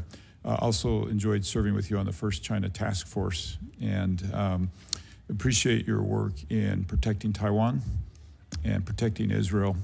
And to talk just a little bit about Taiwan first and China first, UN Resolution 2758 shifted a recognition of China at the UN from Republic of China to the People's Republic of China, but didn't really address Taiwan and their status and their sovereignty. China has been since working to reinterpret the resolution to reassert sovereignty over Taiwan, and particularly in international organizations. One example of this that kind of jumps out is International Civil Aviation Organization. They've implied Taiwan as part of China in a press release, and this was most noticeably evident during a viral World Health Organization interview at the height of COVID-19. When a Hong Kong journalist asked about Taiwan's pandemic response, the official avoided the question about Taiwan, stating, "We've already talked about China," and all parts of China, implying Taiwan was part of China. I think the American taxpayers, I think you and I would agree on this, should not be subsidizing the salaries of people who undermine Americans' allies. So can we talk specifically about how we counter China's influence in the UN, specifically ensuring that Taiwan gets fair treatment as it comes to China? And there's a lot of organizations, world organizations, that Taiwan can belong to. And we'd love to just hear your thoughts on that. Yes, thank you so much. It's great to see you on this side of the Capitol now, Senator Curtis. It was a real privilege to serve with you for many years in the House. You and I have worked extensively on this issue, both setting up the China Task Force, which led to the bipartisan Select China Committee. As I mentioned in some of the previous questions, I am committed to making sure that Taiwan has the most maximum meaningful participation within the UN system, as it should in all international organizations. We have to be vigilant, both in the long term and the short term, to make sure that China is not able to make significant inroads with the CCP in international organizations. I also want to point out that I have a record on this issue legislatively. Over the past decade, I have voted consistently in support of defensive aid to Taiwan. I believe deeply in deterrence to avoid war in the Indo-Pacific. And you can look at, whether it was the last major vote we took on that defensive aid package, I voted in support of it.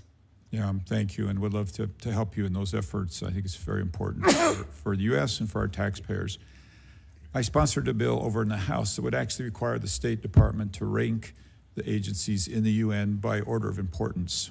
And you can see on one hand, we have the Security Council, where it's important for us to have a veto vote, and then UNRWA. And yet the State Department insists that these are all equal and all important in the U.S. interest. I understand the President plans to defund some of these. Can you give me a sense from your perspective how you begin to with your team, limited resources, figure out which of these agencies are actually important in the best interest of the United States and which ones we need to address? Thank you. We want to do a full assessment of all the UN sub-agencies and making sure that every dollar goes to support our American interests. As the U.S. ambassador, I believe that is my responsibility to stand up and support the American people and President Trump's America First, Peace Through Strength. In terms of our assessment before as this confirmation process. For example, the UN Security Council is in a different position than UNRWA, which I think should be at the bottom of the list. And I have voted to defund UNRWA, and we've discussed that extensively today. But I am interested in that bill and in seeing the outcome of that bill. I would like to see a ranking, and we want to do that assessment working with Secretary Rubio and working with President Trump and the National Security Council to make sure that the programs we're funding represent our values. Sometimes back home, you hear the calls to defund United Nations, and it's more nuanced than that. And so to the extent that we can better clarify which of these agencies are helpful and in the U.S. interest and which are not, I think would be terrific. And I think connecting it to the American people directly. For example, take the World Food Program, connecting that to our American farmers. I have a very agricultural district. That's important to make that connectivity to the American people who are very interested in where their taxpayer dollars are going, as they should be. Yeah, thank you very much. I yield my time. Thank you, Senator Curtis. Senator Murphy. Thank you very much, Mr. Chairman. Thank you very much, Representative, for your commitment to the country and your willingness to serve. I deeply appreciate the work that you have done to combat anti-Semitism. I appreciate your commitment to bring that work to the United Nations. I think it is a cancer, both domestically and internationally. You and I worked together over the last year and a half to dramatically increase funding for the not-for-profit security grant program that sends money to synagogues and Jewish community centers to invest in security upgrades. I'm heartbroken that we need to do that, but it is an important moment to support those communities. I agree that it's a problem you will confront at the UN. It is also a problem, as you have raised, domestically, both on the right and the left. I think anti-Semitism work is best when we call out what's happening on both sides of the aisle. What do you think of Elon Musk, perhaps the president's most visible advisor, doing 2 Heil Hitler salutes last night at the president's televised rally? No, Elon Musk did not do those salutes. I was not at the rally, but I can tell you I've been at many rallies with Elon Musk, who loves to cheer when President Trump says we need to send our U.S. space program to Mars. Elon Musk is a visionary. I'm looking forward to his work in DOGE, the Department of Government Efficiency, and look forward to looking how we can be more efficient and effective, but that is simply not the case. And to say so is the American people are smart. They see through it. They support Elon Musk. We are proud to be the country of such successful entrepreneurs. That is one of our greatest strengths as Americans. Let me share with you what a few Americans have said about it. Evan Kilgore, a right-wing political commentator, wrote on X, "Holy crap, did Elon Musk just Heil Hitler at the Trump inauguration rally? This is incredible. We are so back." Andrew Torba, who's the founder of the right-wing Christian nationalist social platform Gab, said incredible things are happening as he amplified the visual. The Proud Boys chapter in Ohio posted the clip on its Telegram channel with the text Heil Trump. A chapter of the white nationalist group White Lives Matter posted it on Telegram. Thanks for hearing us, Elon. The white flame will rise again. I could keep going. Over and over last night, white supremacist groups and neo-Nazi groups in this country rallied around that visual. Does it concern you that those elements of the neo-Nazi and white supremacist element in the United States believe that what they saw last night was a neo-Nazi salute. What concerns me is these are the questions you believe are most important to ask to the UN ambassador. I have a very strong record when it comes to combating anti-Semitism. We just had a historic election where President Trump earned historic support from American voters because of his strong leadership combating anti-Semitism, which has been a scourge across the country, skyrocketing since October 7th. So I intend to bring moral clarity to this position and continue to speak out as a voice, as a beacon of light, condemning anti-Semitism at the United Nations, which is representative of President Trump's record and President Trump's promises that he made on the campaign trail. You are right. These are the questions I choose to ask because I think that your work and the administration's work on anti-Semitism only comes with real impact and credibility if it holds both right and left accountable. I simply don't believe that if a member of the squad made that same gesture last night, that there wouldn't be commentary from you and others. So I want to make sure that our work has credibility, and credibility comes with calling anti-Semitism and anti-Semitism behavior out when it comes from both the right and the left. Let me just turn to one issue that has come up several times and ask you for a quick response. The decision to leave the WHO, I think, is a mistake, but I think you would agree that we are going to need to still find a way to play a role internationally in global public health standards. We do not want to let the Chinese essentially set those rules for us because ultimately pandemics will find a way to us. Can you commit to this committee, notwithstanding the decision to leave the WHO, that you're going to make sure we find a way to have impact on the global stage when it comes to global public health rules? I support President Trump's decision to leave WHO. I have a record of that. But yes, I think we need to be the leader in terms of global health. I think that's very, very important. And there are programs within the UN that are very committed to global health. We are the leader when it comes to global health. We need to absolutely continue to be so. Great. Thank you, Mr. Chairman. Thank you very much. Next up, we have Senator Cornyn. You're up next. Oops, I'm sorry. Was Scott, Senator Scott, I'm sorry. You were here at the gavel. Thank you. Thank you, Chairman. First, congratulations on your appointment to be ambassador to the UN. President Trump made a great choice in nominating you. You are the perfect person to carry out his America First policies on the world stage and defend our best interests. Representative Stefanik, the United States helped fund the United Nations, and the goal was always a forum for the world's governments, especially the great powers, to be able to establish and keep peace if possible. This is clearly not what the UN is today. It has been in the eyes of many of our eyes, just complete failure. So what are your thoughts? I think that the UN has not lived up to its founding mission of international peace and security, and that was when I discussed this potential role with President Trump.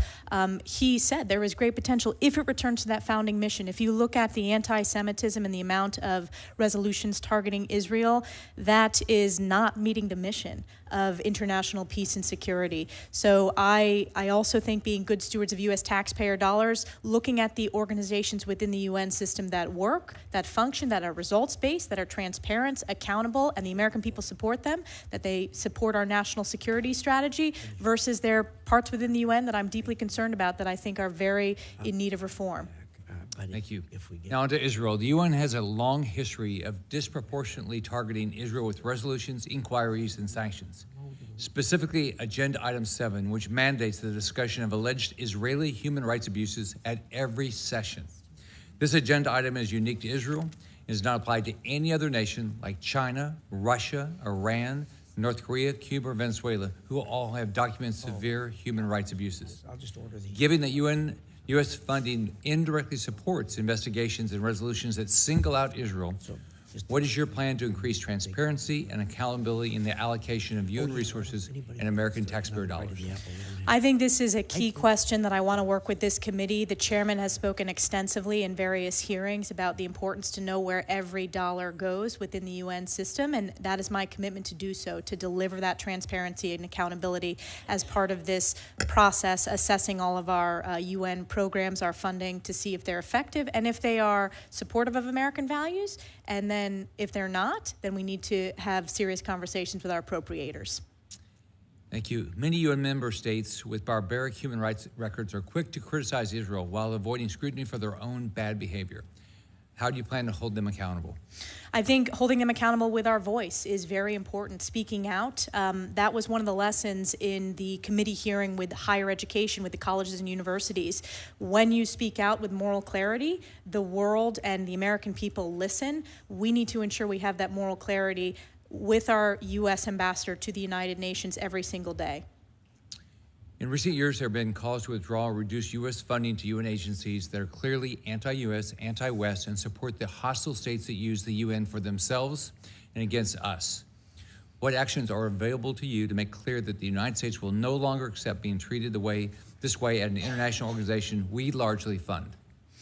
I think President Trump is the strongest commander-in-chief in terms of he knows when to negotiate and he knows when to walk away when organizations are counter to our national security or counter to American interests, whether it's the WHO or whether it is other organizations within the UN system like UNRWA, and I hope to support his leadership in this role. So I look forward to your tenure at the UN. I assume you'll be there Trump's entire term. At the end, what would you consider to be your success? What would you hope to say you accomplished in your 4 years? I would hope to accomplish support of President Trump's America First, Peace Through Strength. I would also hope to accomplish significant reforms to demand results and efficacy of every dollar that goes to the UN. For decades, this committee on a bipartisan basis has talked about the importance of reform. We need to get that done. I think it fits squarely with this Department of Government efficiency and one of the major issues that the president campaigned upon. And I also want to make sure that every U.S. taxpayer dollar goes to support making America stronger, safer, and more prosperous, working directly with the Secretary of State to do so. And President Trump campaigned on peace and no new wars. He is the president of peace and no new wars. I also think we have a unique opportunity, for example, to build on the success of the Abraham Accords in this second term, and I hope to support that in this role. Thank you. You're going to do a great job. Thank you, Chairman. Senator Rosen. Well, thank you, Senator Ricketts, for filling in for Chairman Risch, and Ranking Member Shaheen for holding this hearing today. And thank you, Congresswoman Stefanik, for your decade of service in the House, for volunteering to serve our country in this new role. I enjoyed working with you when we were on the House Space Science and Technology Committee. I want to congratulate you again on your nomination. And I do really appreciate your comments today about how you'll tackle anti-Israel bias at the UN, which, of course, I'm also extremely concerned about, but it's precisely because of that bias that I believe we must lean in to leadership at the UN, not diminish our role. And as you and I discussed last week, if we're not at the table, our seat will be taken by someone who does not share our values and does not defend our allies. And so I'm going to move on to some other questions that haven't been asked, and I'm going to move on to Lebanon because there's a lot going on. And the UN Security Council Resolution 1701 states there should be no armed presence in southern Lebanon other than the Lebanese armed forces. UNIFIL is charged with monitoring and enforcing this resolution. But instead of disarming, Hezbollah has expanded its military presence, stockpiled weapons, constructed tunnels, often outmatching UNIFIL peacekeepers who are not mandated for broad offensive actions, especially against a terrorist group like Hezbollah. Even in the wake of Israel's successful degrading of Hezbollah forces and the LAF moving into southern Lebanon, it is clear that something has to change. UNIFIL must support the effort if more of these achievements are to be sustained. So, Congresswoman Stefanik, how can the U.S. ensure that UN Security Council Resolution 1701 is fully enforced, and how will you work within the UN system to ensure that UNIFIL can play a significant support role in maintaining security in Lebanon? Thank you, Senator Rosen. It's a very important question. I'm glad you raised it. UNIFIL has not met its mission. It has failed, as we've seen the digging of the tunnels, as we've seen tens of thousands of rockets from Hezbollah into Israel. And we've had tens of thousands of Israeli families who have had to leave their homes in northern Israel because of the rockets. We need to ensure that UNIFIL is a peacekeeping mission that we need to do an assessment of. It has failed in its mission, and we're going to have a strategy moving forward. I do think this is an opportunity with the effective operations of Israel against Hezbollah and Hamas leadership to continue to build on that success, to not have these regime of terror continue to grow in those regions. Well, thank you. I look forward to working with you on that. And staying in the region, I want to focus on Syria for a moment, because the UN Security Council also has an opportunity to play a critical role in supporting Syria's political transition following the fall of Assad's brutal regime. The U.S. had previously supported UN Security Council Resolution 2254, which provided a roadmap for an inclusive, non-sectarian Syrian government. But this resolution was passed nearly a decade ago, and a lot has changed in the last 10 years. So what do you think the role of Security Council Resolution 2254 should play in Syria's future? And if it is outdated, I know you'll take a look and review it. Do you have an opinion about what might need to change or how we respond to recent developments? I think it's a starting point that we need to look at. Obviously, this is a significant change within the region, within the Middle East, with the Assad regime, which I condemned consistently during my time in Congress. The brutality, the human rights, the chemical weapons used against the Syrian people. We need to be cautious and judicious with the new leadership in Syria. We cannot allow it to be a den of terror against its own people. So I would view that as a starting point as we discuss this on the National Security Council and as the President makes his decisions for the best approach when it comes to our approach to Syria. And being sure that we deliver that humanitarian aid that we need. I want to finish my last few seconds talking about UNESCO and artificial intelligence. So the field of artificial intelligence rapidly evolving, again, critical. We have a seat at the table to develop shared AI standards, guardrails, best practices. UNESCO has become an important forum for global conversations around the ethical development and use of AI, and produced the first ever global standards on AI ethics in November of 2021. We know China's made a concerted effort to increase its engagement with standard-setting bodies, including UNESCO.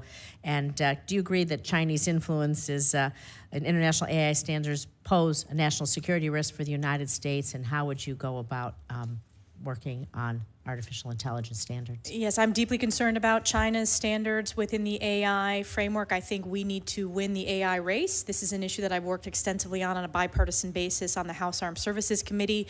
I helped stand up the Joint AI Center within DoD. We need to work with the private sector as well to unleash our AI capabilities to be the world leader and work with partners. I think this is a real opportunity to work with partners and allies around the world to make sure that our standards, based upon the ethical use of AI, that is the approach. When it comes to UNESCO, this will be a decision at the presidential level, but certainly I understand the importance of U.S. leadership when it comes to AI and global standard setting. Thank you. Thank you, Madam Chair. Sarah Corrin, we'll go to you now. Ms. Stefanik, as you pointed out, the United Nations has a long and shameful history with regard to its treatment of our ally, Israel. And you alluded, and I think quite appropriately, to the Daniel Patrick Moynihan's statement about the 1975 resolution basically calling Zionism a form of racism. And I think history has remembered that as a Moynihan moment, and I look forward to many Stefanik moments during your tenure there at the United Nations. I'm pleased to support your nomination. I have a couple of questions, one about Iranian nuclear aspirations and the other about Russia. First, let me start with Russia. We know that Mr. Putin does not honor any obligations of the Russian Federation dating back to 1994 with the Budapest memorandum, where he said they would protect Ukrainian sovereignty in exchange for relinquishing their nuclear weapons. More recently, he's not only engaged in an unprovoked and barbaric attack against Ukraine in violation of that very agreement, but also engaged in a de facto annexation of Belarus. What do you think our policy should be in dealing with Mr. Putin? My view is that he is not going to stop as long as he feels like he has an opportunity to reestablish the Russian Empire, something he has said he aspires to do.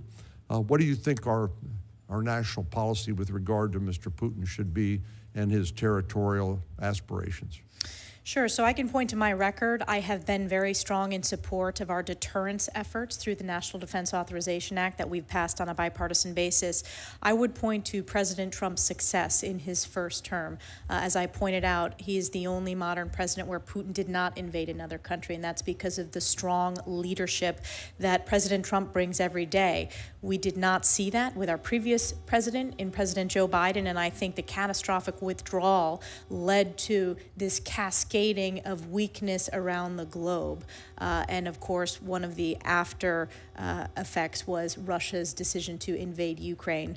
I think the president needs to have maximum flexibility to bring this resolution to an end, a peaceful resolution, stopping the killing, stopping the bloodshed. He campaigned on this issue, and certainly Secretary Rubio testified extensively on this issue as well. So I want to support his commitment to do so through his special envoy and his decisions as president. It seems like the Biden administration has tried to use diplomacy without the credible threat, at least, of the use of force.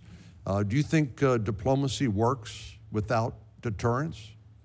I think you need to have deterrence. I think deterrence is key. You're talking to a member who's been on the House Armed Services Committee, who's served on the House Intelligence Committee. I think deterrence is our strongest way to ensure that we have peace. I've been proud to help rebuild our U.S. military in the first term of President Trump when he signed the National Defense Authorization Act in my district at Fort Drum. So I am a deep believer in deterrence. Diplomacy is very important as well. And that's one of the reasons why I think it's important that this position serve at the cabinet level. And I'm honored that the president nominated me to be in his cabinet in this position.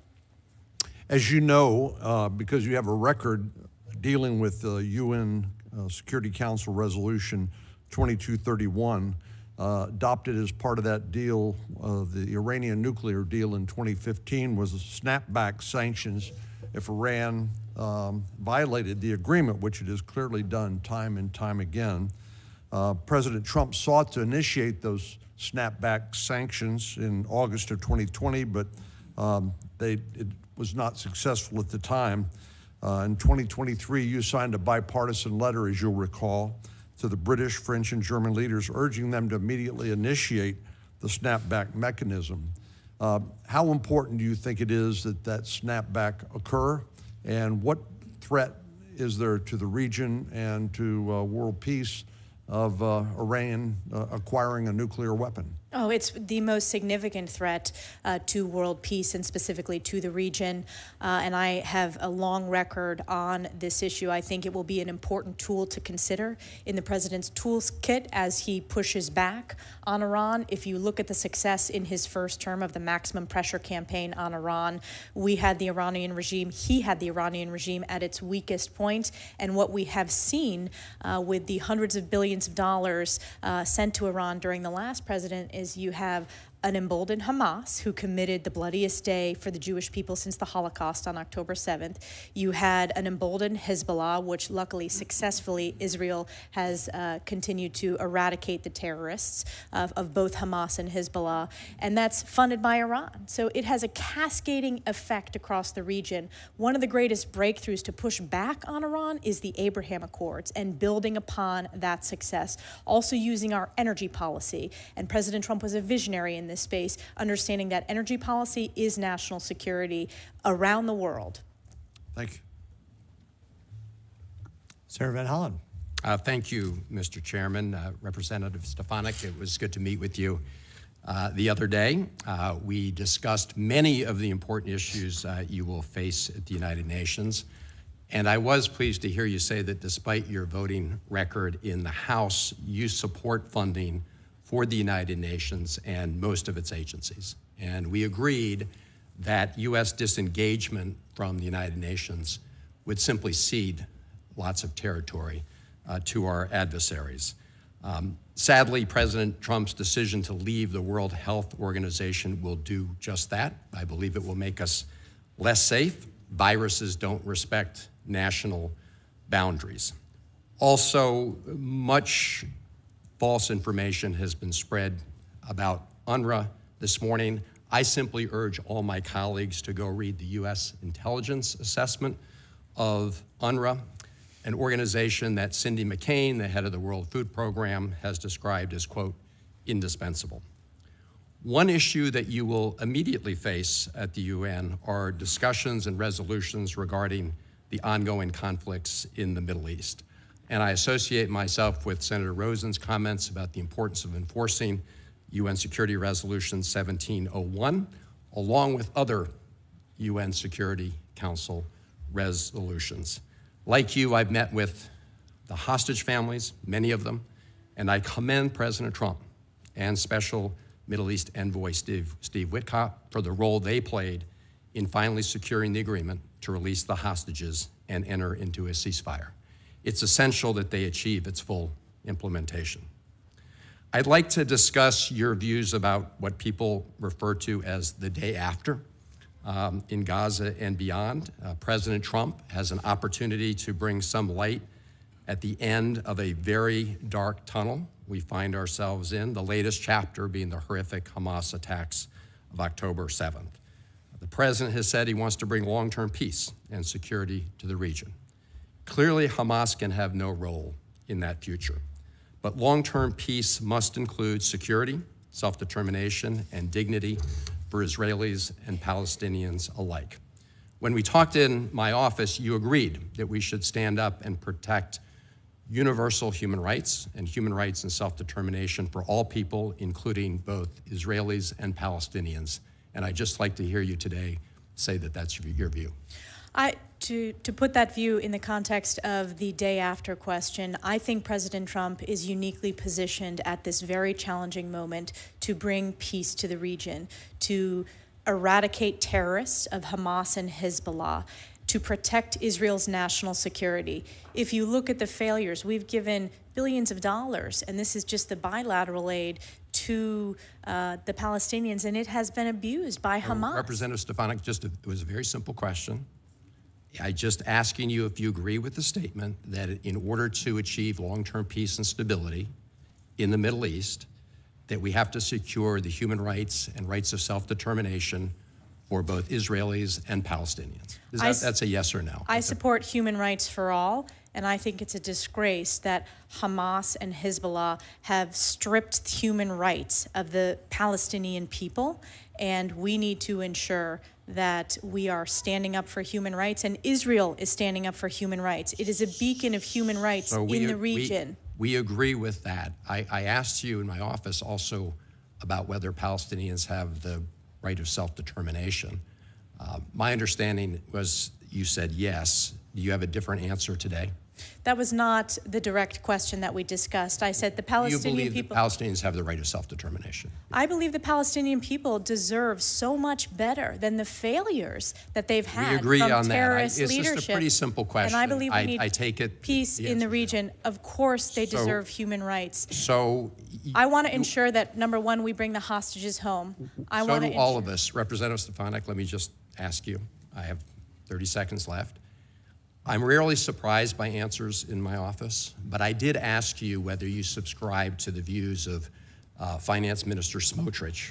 Of who? I'm sorry, Smotrich, this is the Israeli Finance Minister Smotrich, and the former National Security Minister Ben-Gvir, who believe that Israel has a biblical right to the entire West Bank. And in that conversation, you told me that, yes, you shared that view. Is that your view today? Yes. Okay, I think when it comes to this very difficult issue, if the president is going to succeed at bringing peace and stability to the Middle East, we're going to have to look at the UN Security Council resolutions, not just the ones on Lebanon, which we should enforce, but other UN Security Council resolutions. And it's going to be very difficult to achieve that if you continue to hold the view that you just expressed, which is a view that was not held by the founders of the State of Israel, who were secular Zionists, not religious Zionists. Thank you, Mr. Chairman. Thank you, Senator Van Holland. From the great state of Montana, Senator Daines. Chairman, thank you. Congresswoman Stefanik, congratulations on your nomination, and thank you for being here today. I'm very pleased to see President Trump placing such a strong emphasis on this very important position of ambassador to the United Nations. It's important for the United States to be active at the table at the UN to protect and advance U.S. interests. It's hard to imagine that the United Nations, which was born out of the tragedy of the Holocaust, would become a significant voice, an instrument of anti-Semitism. That is exactly what's happened. Not only has the UN General Assembly condemned Israel's right to defend itself and demanded Israel end unlawful presence in occupied Palestinian territory, but it's also attempted to recognize Palestine as a state. And programs such as UNRWA have actively assisted terrorists. I remember being in the Hezbollah terror tunnels in late August of 23, seeing what was planned. In fact, we walked down with IDF soldiers to see spray paint in Arabic on our way to Jerusalem. And little did we know when we were touring those Hezbollah terror tunnels in northern Israel, between Israel and Lebanon, that weeks later, the worst terror attack in Israel's history would occur, October 7th, 2023.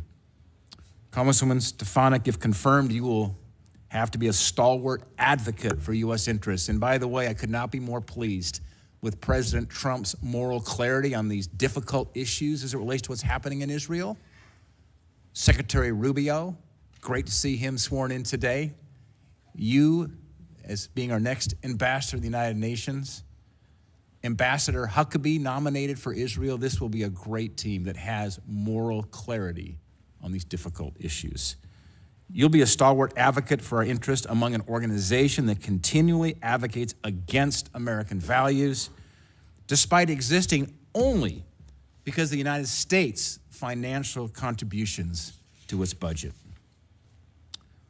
Congresswoman Stefanik, the UN has had no greater demonstration of their ineffectiveness than its failure to prevent Iran from advocating their nuclear weapons program. In your opinion, how could the United States, as a member of the Security Council, encourage the UN to take actions to curb the advancements of Iran's nuclear program? I think this is related to the question by Senator Cornyn, consideration of snapback sanctions, continuing to be a strong voice, pushing back against Iran, supporting the president's maximum pressure campaign, which was so successful in the first term, that we will see a continuation of in this term.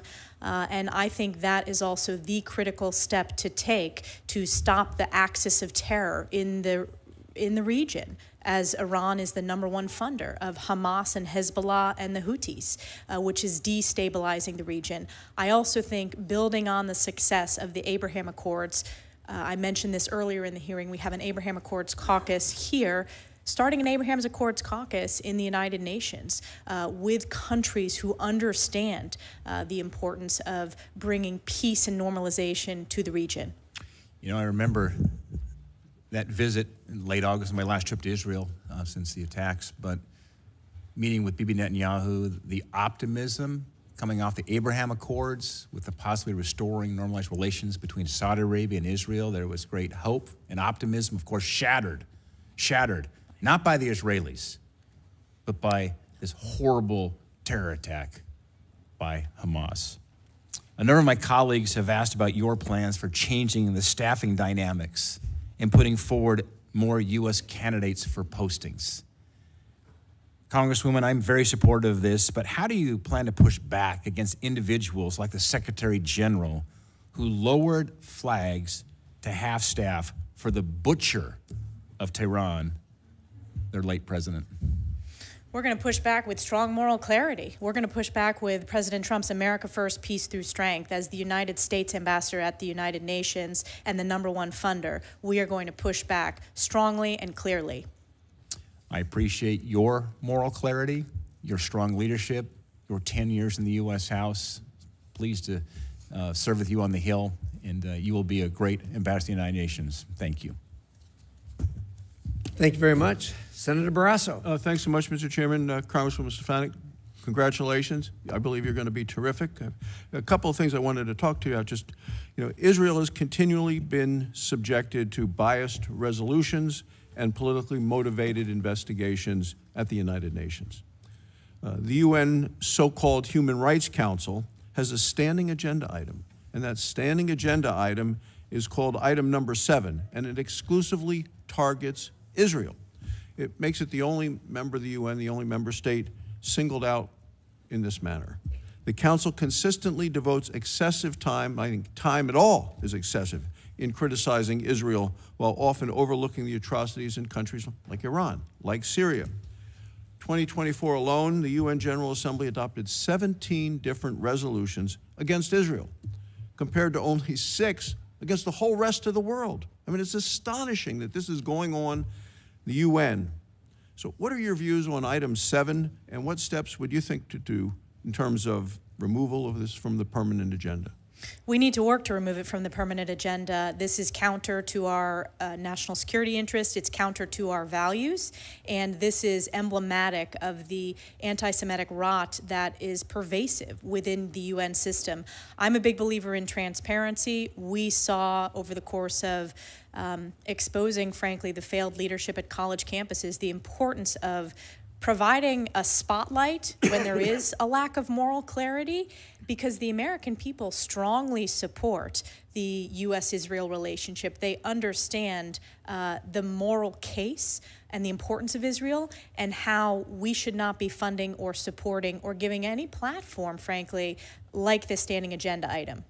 Are there things you have in mind in terms of how we can pay greater attention to the true human rights situations that are taking place in Iran, in Syria, and have the UN be forceful at all? Yes, we should have, when previous U.S. ambassadors chaired the Security Council for their month, human rights was on the agenda item. I want to make sure that that continues to be a priority, speaking out on human rights issues, which there is significant bipartisan records of both sides of the aisle coming together to really raise the awareness and speak with that moral leadership from the United States of America on these humanitarian crises and speaking up for human rights. You've answered a number of questions about China. And today, and this is a question I want to ask you. I asked the same question to Senator Rubio the other day, because I think China continues to have an unfair advantage due to the definition of China being the status listed as a developing nation, as opposed to the second largest economy in the world. To me, it's not a developing nation, which has huge advantages as a result of that in terms of funding and ability to borrow money and others in the world stage. So do you believe that China is a, quote, developing nation, and what's your plan to ensure that China is no longer able to exploit what I believe is an inaccurate label currently at the UN? No, and they have exploited not only that inaccurate label, but they are the greatest perpetrators of intellectual property theft. They are the most significant national security challenge. I think generationally, this will be the greatest challenge that my generation faces. And I think that we have an opportunity, because if you look at the bipartisan focus and concern on ensuring that we not only meet this challenge, but that our values, we continue to strengthen our partnerships and allies around the globe, I think we have an opportunity to deliver real bipartisan results in this space. Right. You, I think, used the words accountability, transparency. I know that's the way you acted in Congress, and what we'll do in this. The U.S. contributes, 22% of the UN total budget right now. How are you going to ensure that that financial burden at the UN are actually shared more equitably in accordance with current economic realities? Well, first of all, working directly with members of the House and the Senate, with our oversight members and specifically the appropriators, is very important. I think, as I discussed, doing an assessment of all of our funds, ensuring that we're being good stewards of U.S. taxpayer dollars, that we're looking at results-based entities within the UN system, organizations that support American interest, America first, peace through strength, and working with our national security team to do so. I want to provide this committee with full transparency about where every dollar is going within the UN system, which frankly this committee has not gotten before, and we deserve that as good stewards of U.S. taxpayer dollars. I believe I one time heard you say, we are the nation of the United States, not the United Nations. And how are you going to preserve and protect American sovereignty within the UN? I deeply support American sovereignty, and I know that I'm going there to be, if confirmed, the ambassador of the United States to the United Nations and not the other way around, and I will always stand up for American values. Thank you. Congratulations. Thank you, Mr. Chairman. Thank you, Senator Barrasso. Senator Lee, thank you for joining us. The floor is yours. Thank you very much. Good to be back on the committee. Representative Stefanik, congratulations on your nomination. To start off with, I'll say that I've made no secret about the fact that I've got a healthy degree of skepticism about the United Nations. In fact, I've introduced a bill to defund it. But I believe you're properly equipped and prepared to handle the challenges within the United Nations between now and whenever we might have the wisdom to defund it, should that occur. And look forward to working with you on that and on your efforts to reform it from within during your time, should you be confirmed. Now, the United States is one out of 193 member states belonging to the United Nations. In this setting, the U.S. will obviously need to engage with allies and bring about any needful, proper reforms within the UN. Who do you consider our best allies within the UN system? The Brits are a very important ally in the Security Council. Israel is a key ally. I think we need to continue to make inroads with developing countries within South America and Africa. It is important to build on the success. China has had a significant effort to try to peel off those votes in the General Assembly. So I think we need to approach it that every country has one vote. And I know that as a House member, no matter what your district is, you have one vote. We need to build up and build our coalitions. Japan is obviously a key ally. Australia is a key ally. But on the P5, the Brits, we share so many values and are incredibly important. French are also an important ally as well. And then Israel. Israel is a huge priority for me, and making sure that the rest of the world knows that the U.S. stands strongly with Israel. And how would you describe the attitude of the United Nations as a whole toward Israel? I would say it's anti-Semitic. Anti-Semitic. My thoughts exactly. And that is a problem, given the U.S. relationship with Israel. It's a problem that the United Nations takes such a hostile approach. It's also concerning that within the United Nations Security Council, we have people who, let's just say, don't share our interests, who have veto power. How does that limit our ability to affect significant change within the United Nations? It's a significant challenge. It's a challenge that the ambassador, and if confirmed, we will face every day with China and Russia's veto on the P5. And it's a challenge that we're going to need to continue addressing. It is important to speak out and stand up for American values and be a voice representing the United States of America at the Security Council, but it's a challenge. The International Criminal Court maintains a liaison office at the UN headquarters in New York. And as you're aware, the U.S. granted the UN what it refers to as an inviolable headquarters district in 1947. The UN and the ICC also maintain a negotiated relationship agreement that obligates them to cooperate and exchange information. But of course, as you know, the U.S. is not a party to the ICC, and with very good reason. I hope we never ratify that.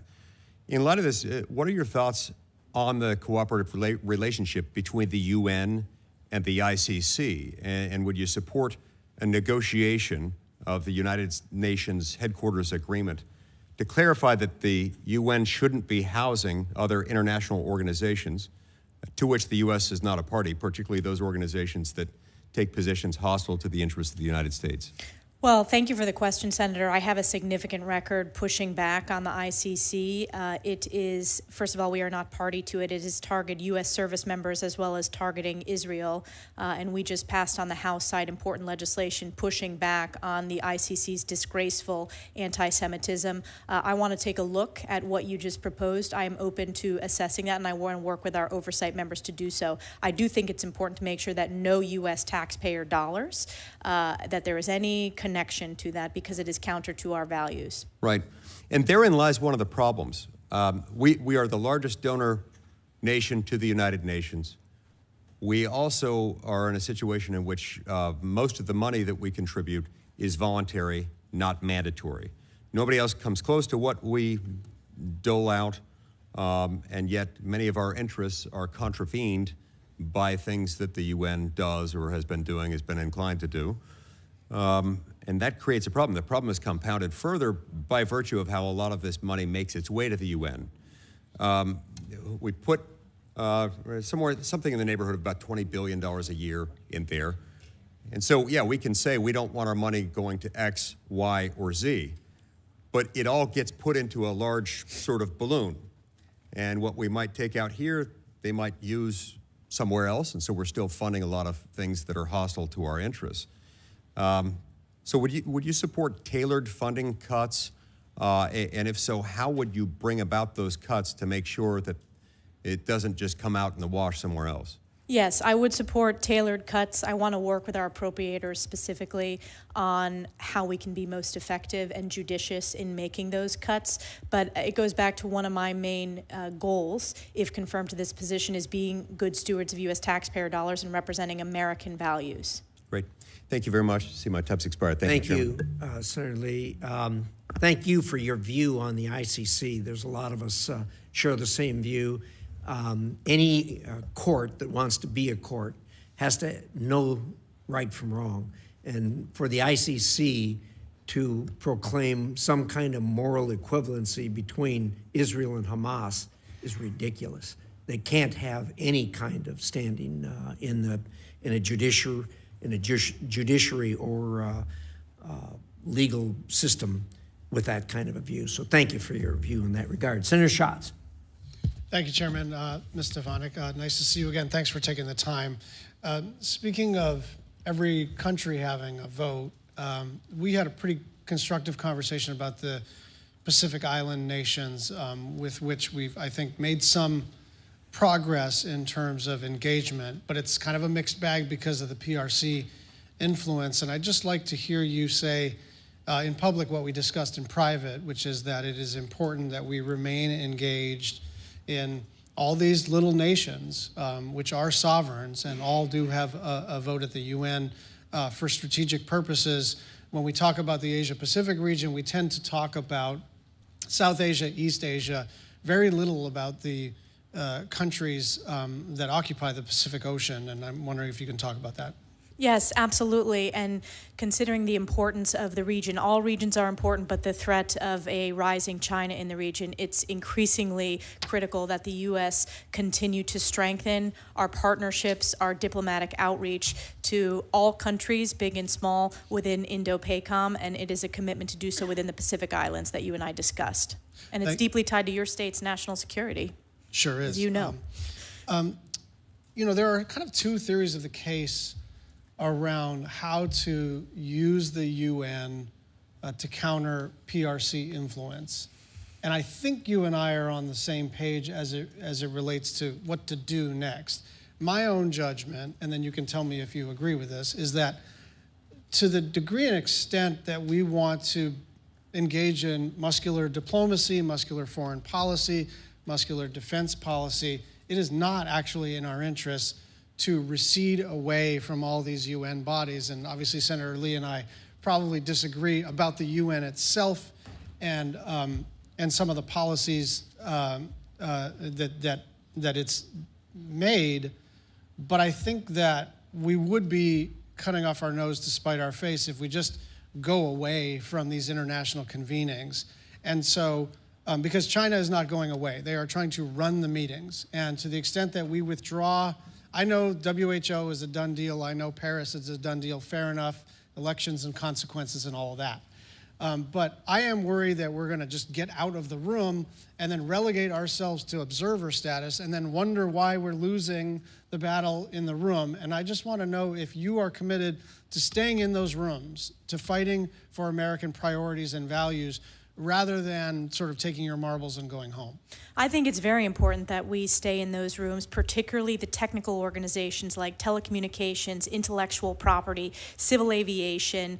There was a discussion earlier about artificial intelligence. We need to lead with our standards and our values, and frankly, the world is looking for us to lead, and that's an important tool in our national security toolkit, and I look forward to working with Secretary Rubio and his strong record of being a strong voice in the U.S. Senate now that he's confirmed as Secretary of State.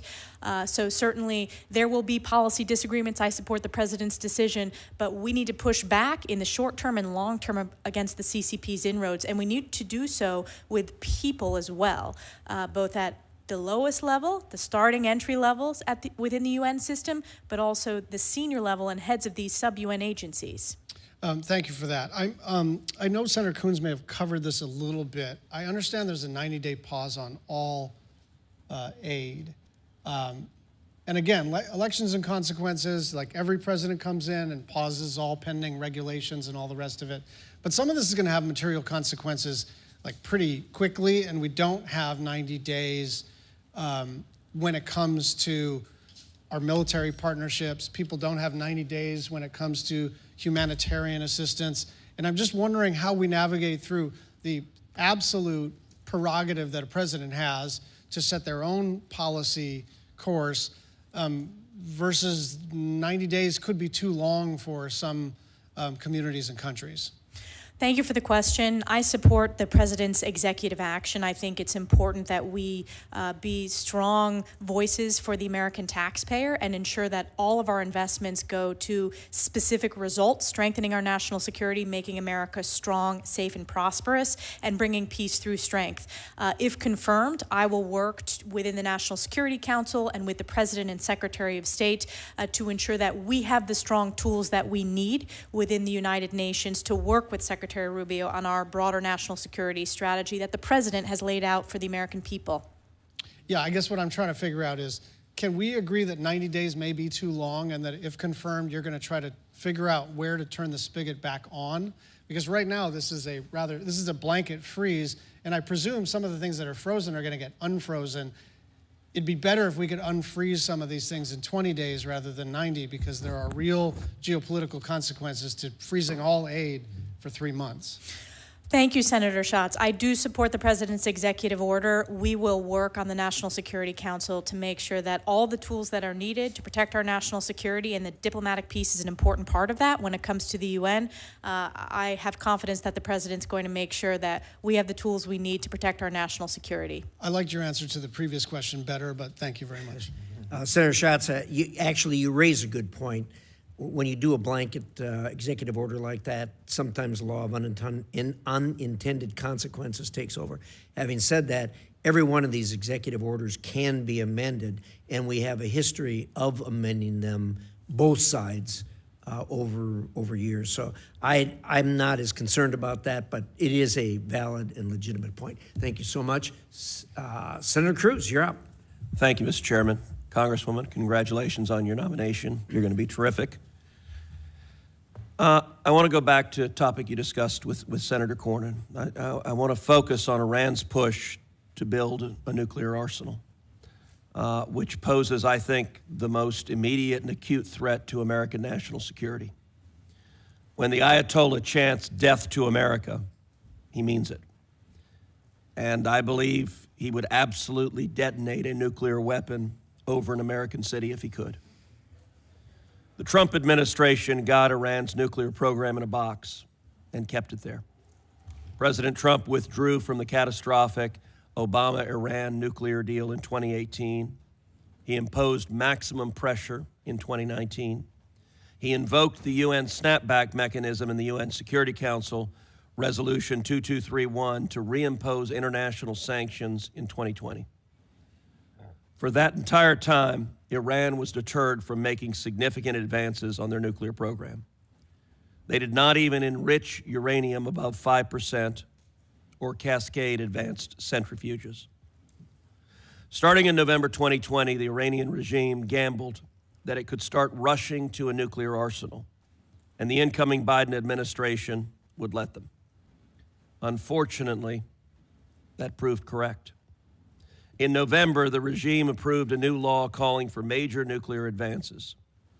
In January, they started enriching at 20% at Fordo, the underground enrichment bunker built into a mountain that the Obama-Iran nuclear deal left open.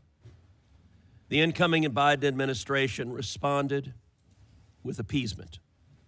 In February, immediately after being inaugurated, they rushed to the UN to rescind President Trump's snapback, again allowing international sanctions to expire. For the next 4 years, the administration continually dismantled pressure on the regime and refused to impose sanctions. We know the result. Today, the Ayatollah has achieved a nuclear breakout time of 0. We now face the very real possibility of an Iranian nuclear arsenal. I do not believe that this is a threat the U.S. can tolerate, and I'm confident that both the President and Secretary of State Rubio agree. I asked Secretary of State Rubio whether he intends to go to the United Nations and again trigger the snapback mechanism as a part of his written testimony to this committee. Here was Secretary Rubio's response, quote, "I believe it is in our national security interest for the UN Security Council to snap back the sanctions that were suspended under the JCPOA. I will execute the President's guidance and work with our allies to ensure that snapback takes place." First, do you agree with Secretary Rubio's assessment that it is in the national security interest of the United States to snap back those sanctions? Yes. Talk about how you would execute a strategy to do so, either unilaterally or working with allies. We will have to, that will be a strategy that I develop with the National Security Council in tandem with Secretary Rubio and President Trump to work with our allies within the United Nations, within the Security Council, and there are allies that are already considering this and looking at it, and that has been publicly reported. But obviously, pushing back on Iran is a top priority. It was a success during President Trump's first term, and we've seen the catastrophic results in loss of life during the previous 4 years when you have had an emboldened Iran that has led to directly the October 7th terrorist attack against Israel and Hezbollah firing tens of thousands of rockets against Israeli civilians. Let's move to another topic. You and I talked about the deep rot in the United Nations when it comes to supporting terrorism against America and our allies, especially Israel. As you discussed with Senator McCormick, UNRWA has for decades provided material support for Hamas and other terrorist groups in Gaza. The World Health Organization has also been deeply complicit in the use of hospitals by Hamas for terrorist activities, including for the holding of hostages. The complicity of these organizations deepened after October 7th. The Biden administration embraced UNRWA and the World Health Organization. Congress prohibited the Biden administration from funding UNRWA, but the administration officials circumvented that prohibition by using UNRWA infrastructure. Yesterday, the president rightly and immediately withdrew our participation from them. I think that was a critical first step, but the next step is to enable American citizens to hold these organizations accountable. We currently have a very odd legal environment where these organizations enjoy more sovereign immunity than states, and thus are shielded from accountability. Last Congress, I introduced the Liable Act and was joined by 4 current members of this committee, including, as well as, Secretary of State Rubio. The bill will allow American victims of terrorism and their family to sue international organizations that support terrorism against this. I will soon reintroduce it in this Congress. What is your understanding of the role these organizations have played in facilitating terrorism against Americans, Israelis, and our allies?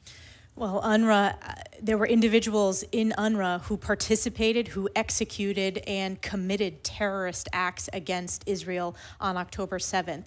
Sinwar, the leader of Hamas, carried an UNRWA passport. You had a Hamas data center under UNRWA headquarters. So the rot is deep. Congress made the right decision. I was proud to be one of the leaders when it came to defunding UNRWA.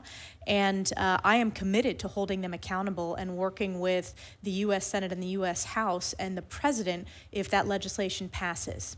Terrific. Thank you. Thank you, Senator Cruz. Senator Duckworth. Thank you, Mr. Chairman. Congresswoman Stefanik, it's good to see you again. When we met last week, we talked about your strategy for jumping in and getting up to speed among the many career diplomats at the United Nations.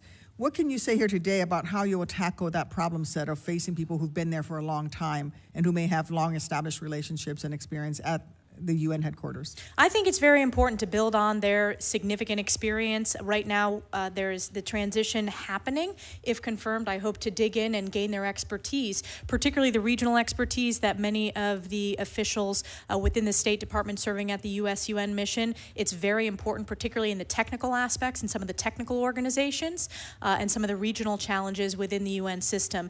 Typically, the deputy permanent rep is a career, although presidentially appointed, and I will support the president's nominee, but our hope is that that will bring career expertise from within the State Department and an understanding of the UN system.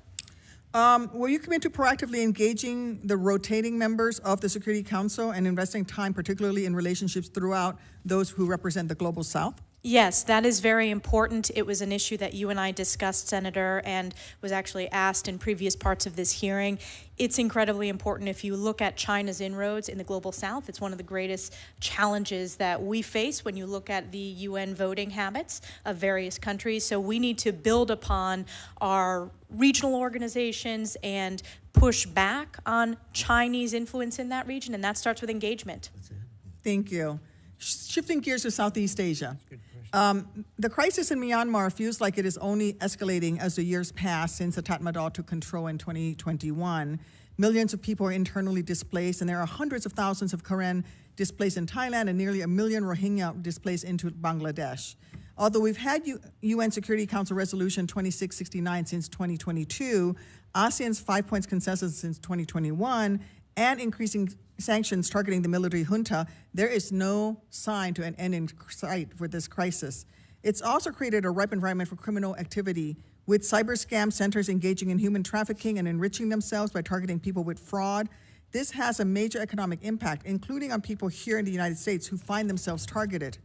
If confirmed as UN ambassador, what ideas would you have to get after some of the challenges that make up this really complex case? I'm not asking you to single-handedly solve the conflict, but can you touch on how you would work with regional bodies like ASEAN, especially under the Malaysian chairmanship year, or Thailand, our longest treaty ally of the United States, or the Philippines, where we have a security alliance, UN sub-agencies or other entities to break through the stalemate the world find ourselves in when it comes to Myanmar? Yes, thank you so much for the question. This needs to be among the top priorities when it comes to standing up with human rights, and I'm grateful for the Congress and the Senate for having such a bipartisan record when it comes to standing up for human rights. I hope to return that to a top priority when the U.S. has the opportunity to chair the Security Council, and I think building on these regional organizations like ASEAN is very important. I myself led a delegation with House Armed Services Committee colleagues, House Intelligence colleagues. We went to Thailand.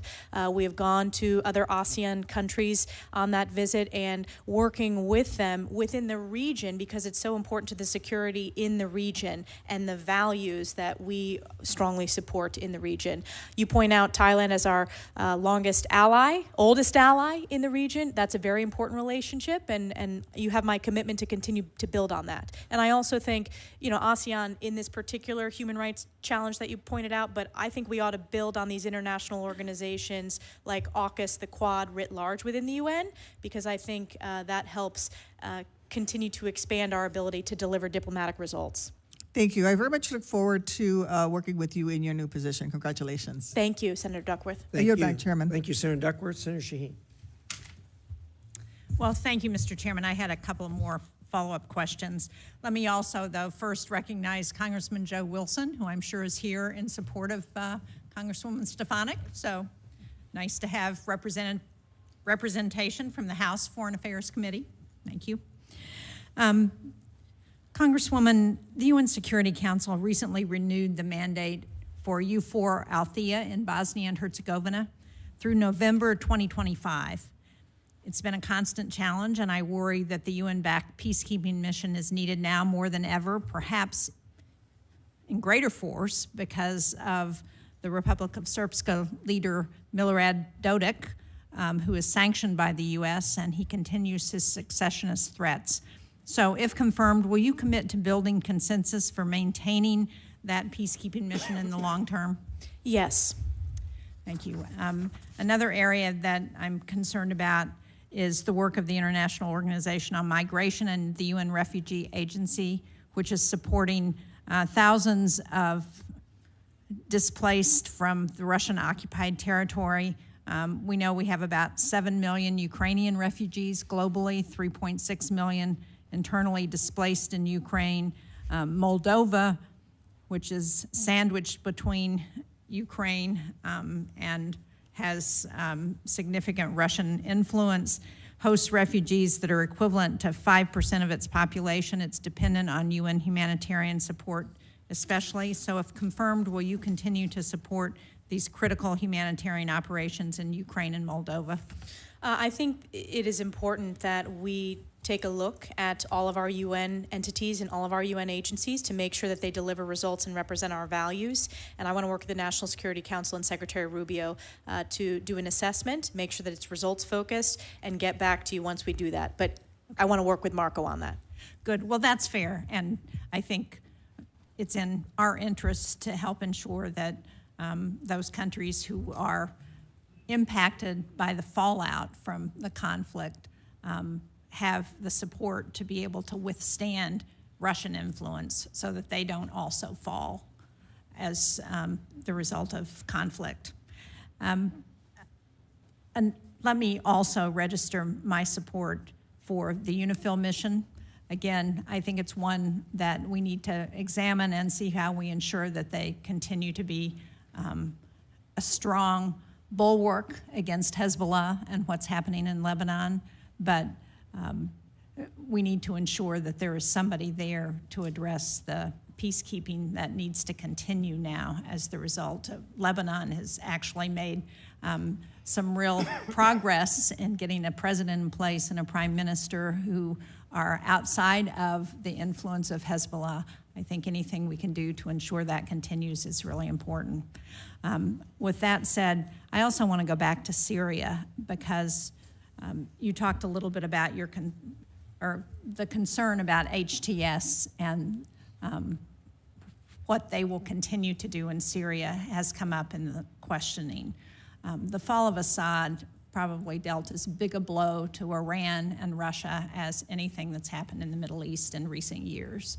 And I think it's important for us to think about how we fill that vacuum, because if we don't, or if those people who support freedom, support the opportunity for self-determination for the Syrian people, then we know that Iran and Russia and other players will come back in to the region. So can you talk a little bit about how you think we can ensure that humanitarian aid continues to get through into Syria and that the UN can engage to ensure that we don't have our adversaries filling that vacuum? I'm deeply concerned about our adversaries filling that vacuum. I also think that it's important that we continue to ensure that there is not another reign, frankly, of terror against the Syrian people. It's a very complex, there are open questions, and I want to work with Secretary Rubio and President Trump to ensure we have a real verification process. Go back to Reagan, trust but verify. I think that's really, really important before I make any commitments here today. And certainly I'm not going to get ahead of the president. There is no question that Assad's fall is a major blow to Iran, and it is an opportunity in the region for a people that have been human rights abuse, have been slaughtered by the Assad regime, the use of chemical weapons, and that's over the course while I've been in Congress as we've pushed back, and I credit President Trump for his effective military response to when Assad used chemical weapons. So I think I will commit to this committee that I'm going to work with the National Security Council, but will support the president's approach in a very unique and this moment in time where there's real opportunity, but we want to make sure that there's not terror. I appreciate that, and I look forward to working with you. And again, I think time is of the essence here, and we don't have a lot of time to look at what the options are before our adversaries move in. Thank you. Thank you. Good point, Senator Shaheen. Anything else for the good of the order? One very brief follow-up, Senator. Just wanted to ask you, what do you see as your most important lever or levers within the United Nations, should you be confirmed as our ambassador to the UN? What are your most important levers to wield authority to bring about reform? I think our vote on the Security Council and the fact that we are the biggest funder, we need to stand up for our values, American values at the United Nations. And I said earlier in my testimony, if confirmed, I will represent the United States. That is the responsibility, and that is what I'm hoping to do. But it's the UN Security Council vote, as well as our funding and the transparency and accountability that should come along with our funding. Great. Thank you so much. Thank you, Chairman. Thank you, Senator Duckworth, you had a follow-up. Yes, thank you. Just one question, Congressman Stefanik. It's really about the rights of persons with disabilities and people with disabilities around the world. I think the United States is in a very unique position to lead, and I think this is a place where you can work with other nations at the United Nations when it comes to issues that persons with disabilities face around the world, discrimination and the like. We still are dealing with unexploded ordinances from the Vietnam War in places like Laos and Vietnam and Cambodia. Have you thought a little bit about what work you would do when it comes for the issue of persons with disabilities in your role as our UN ambassador? Absolutely, Senator, and I thank you for your leadership on this issue, working with so many senators across the aisle. I think it's a very important way that America can lead when it comes to human rights and human dignity, and I hope to bring that leadership, and I know that Secretary Rubio, during his testimony, committed to that as well from the State Department approach, so I hope to be a strong partner in doing so. Thank you. Yield back, Mr. Chairman. Thank you very much.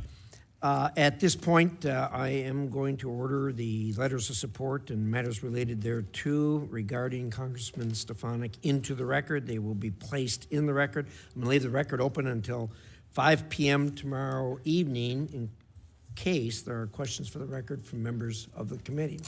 So with that, our thanks to you. Thank you for spending the time with us here today. And unless there's anything else for the good of the order, committee is adjourned.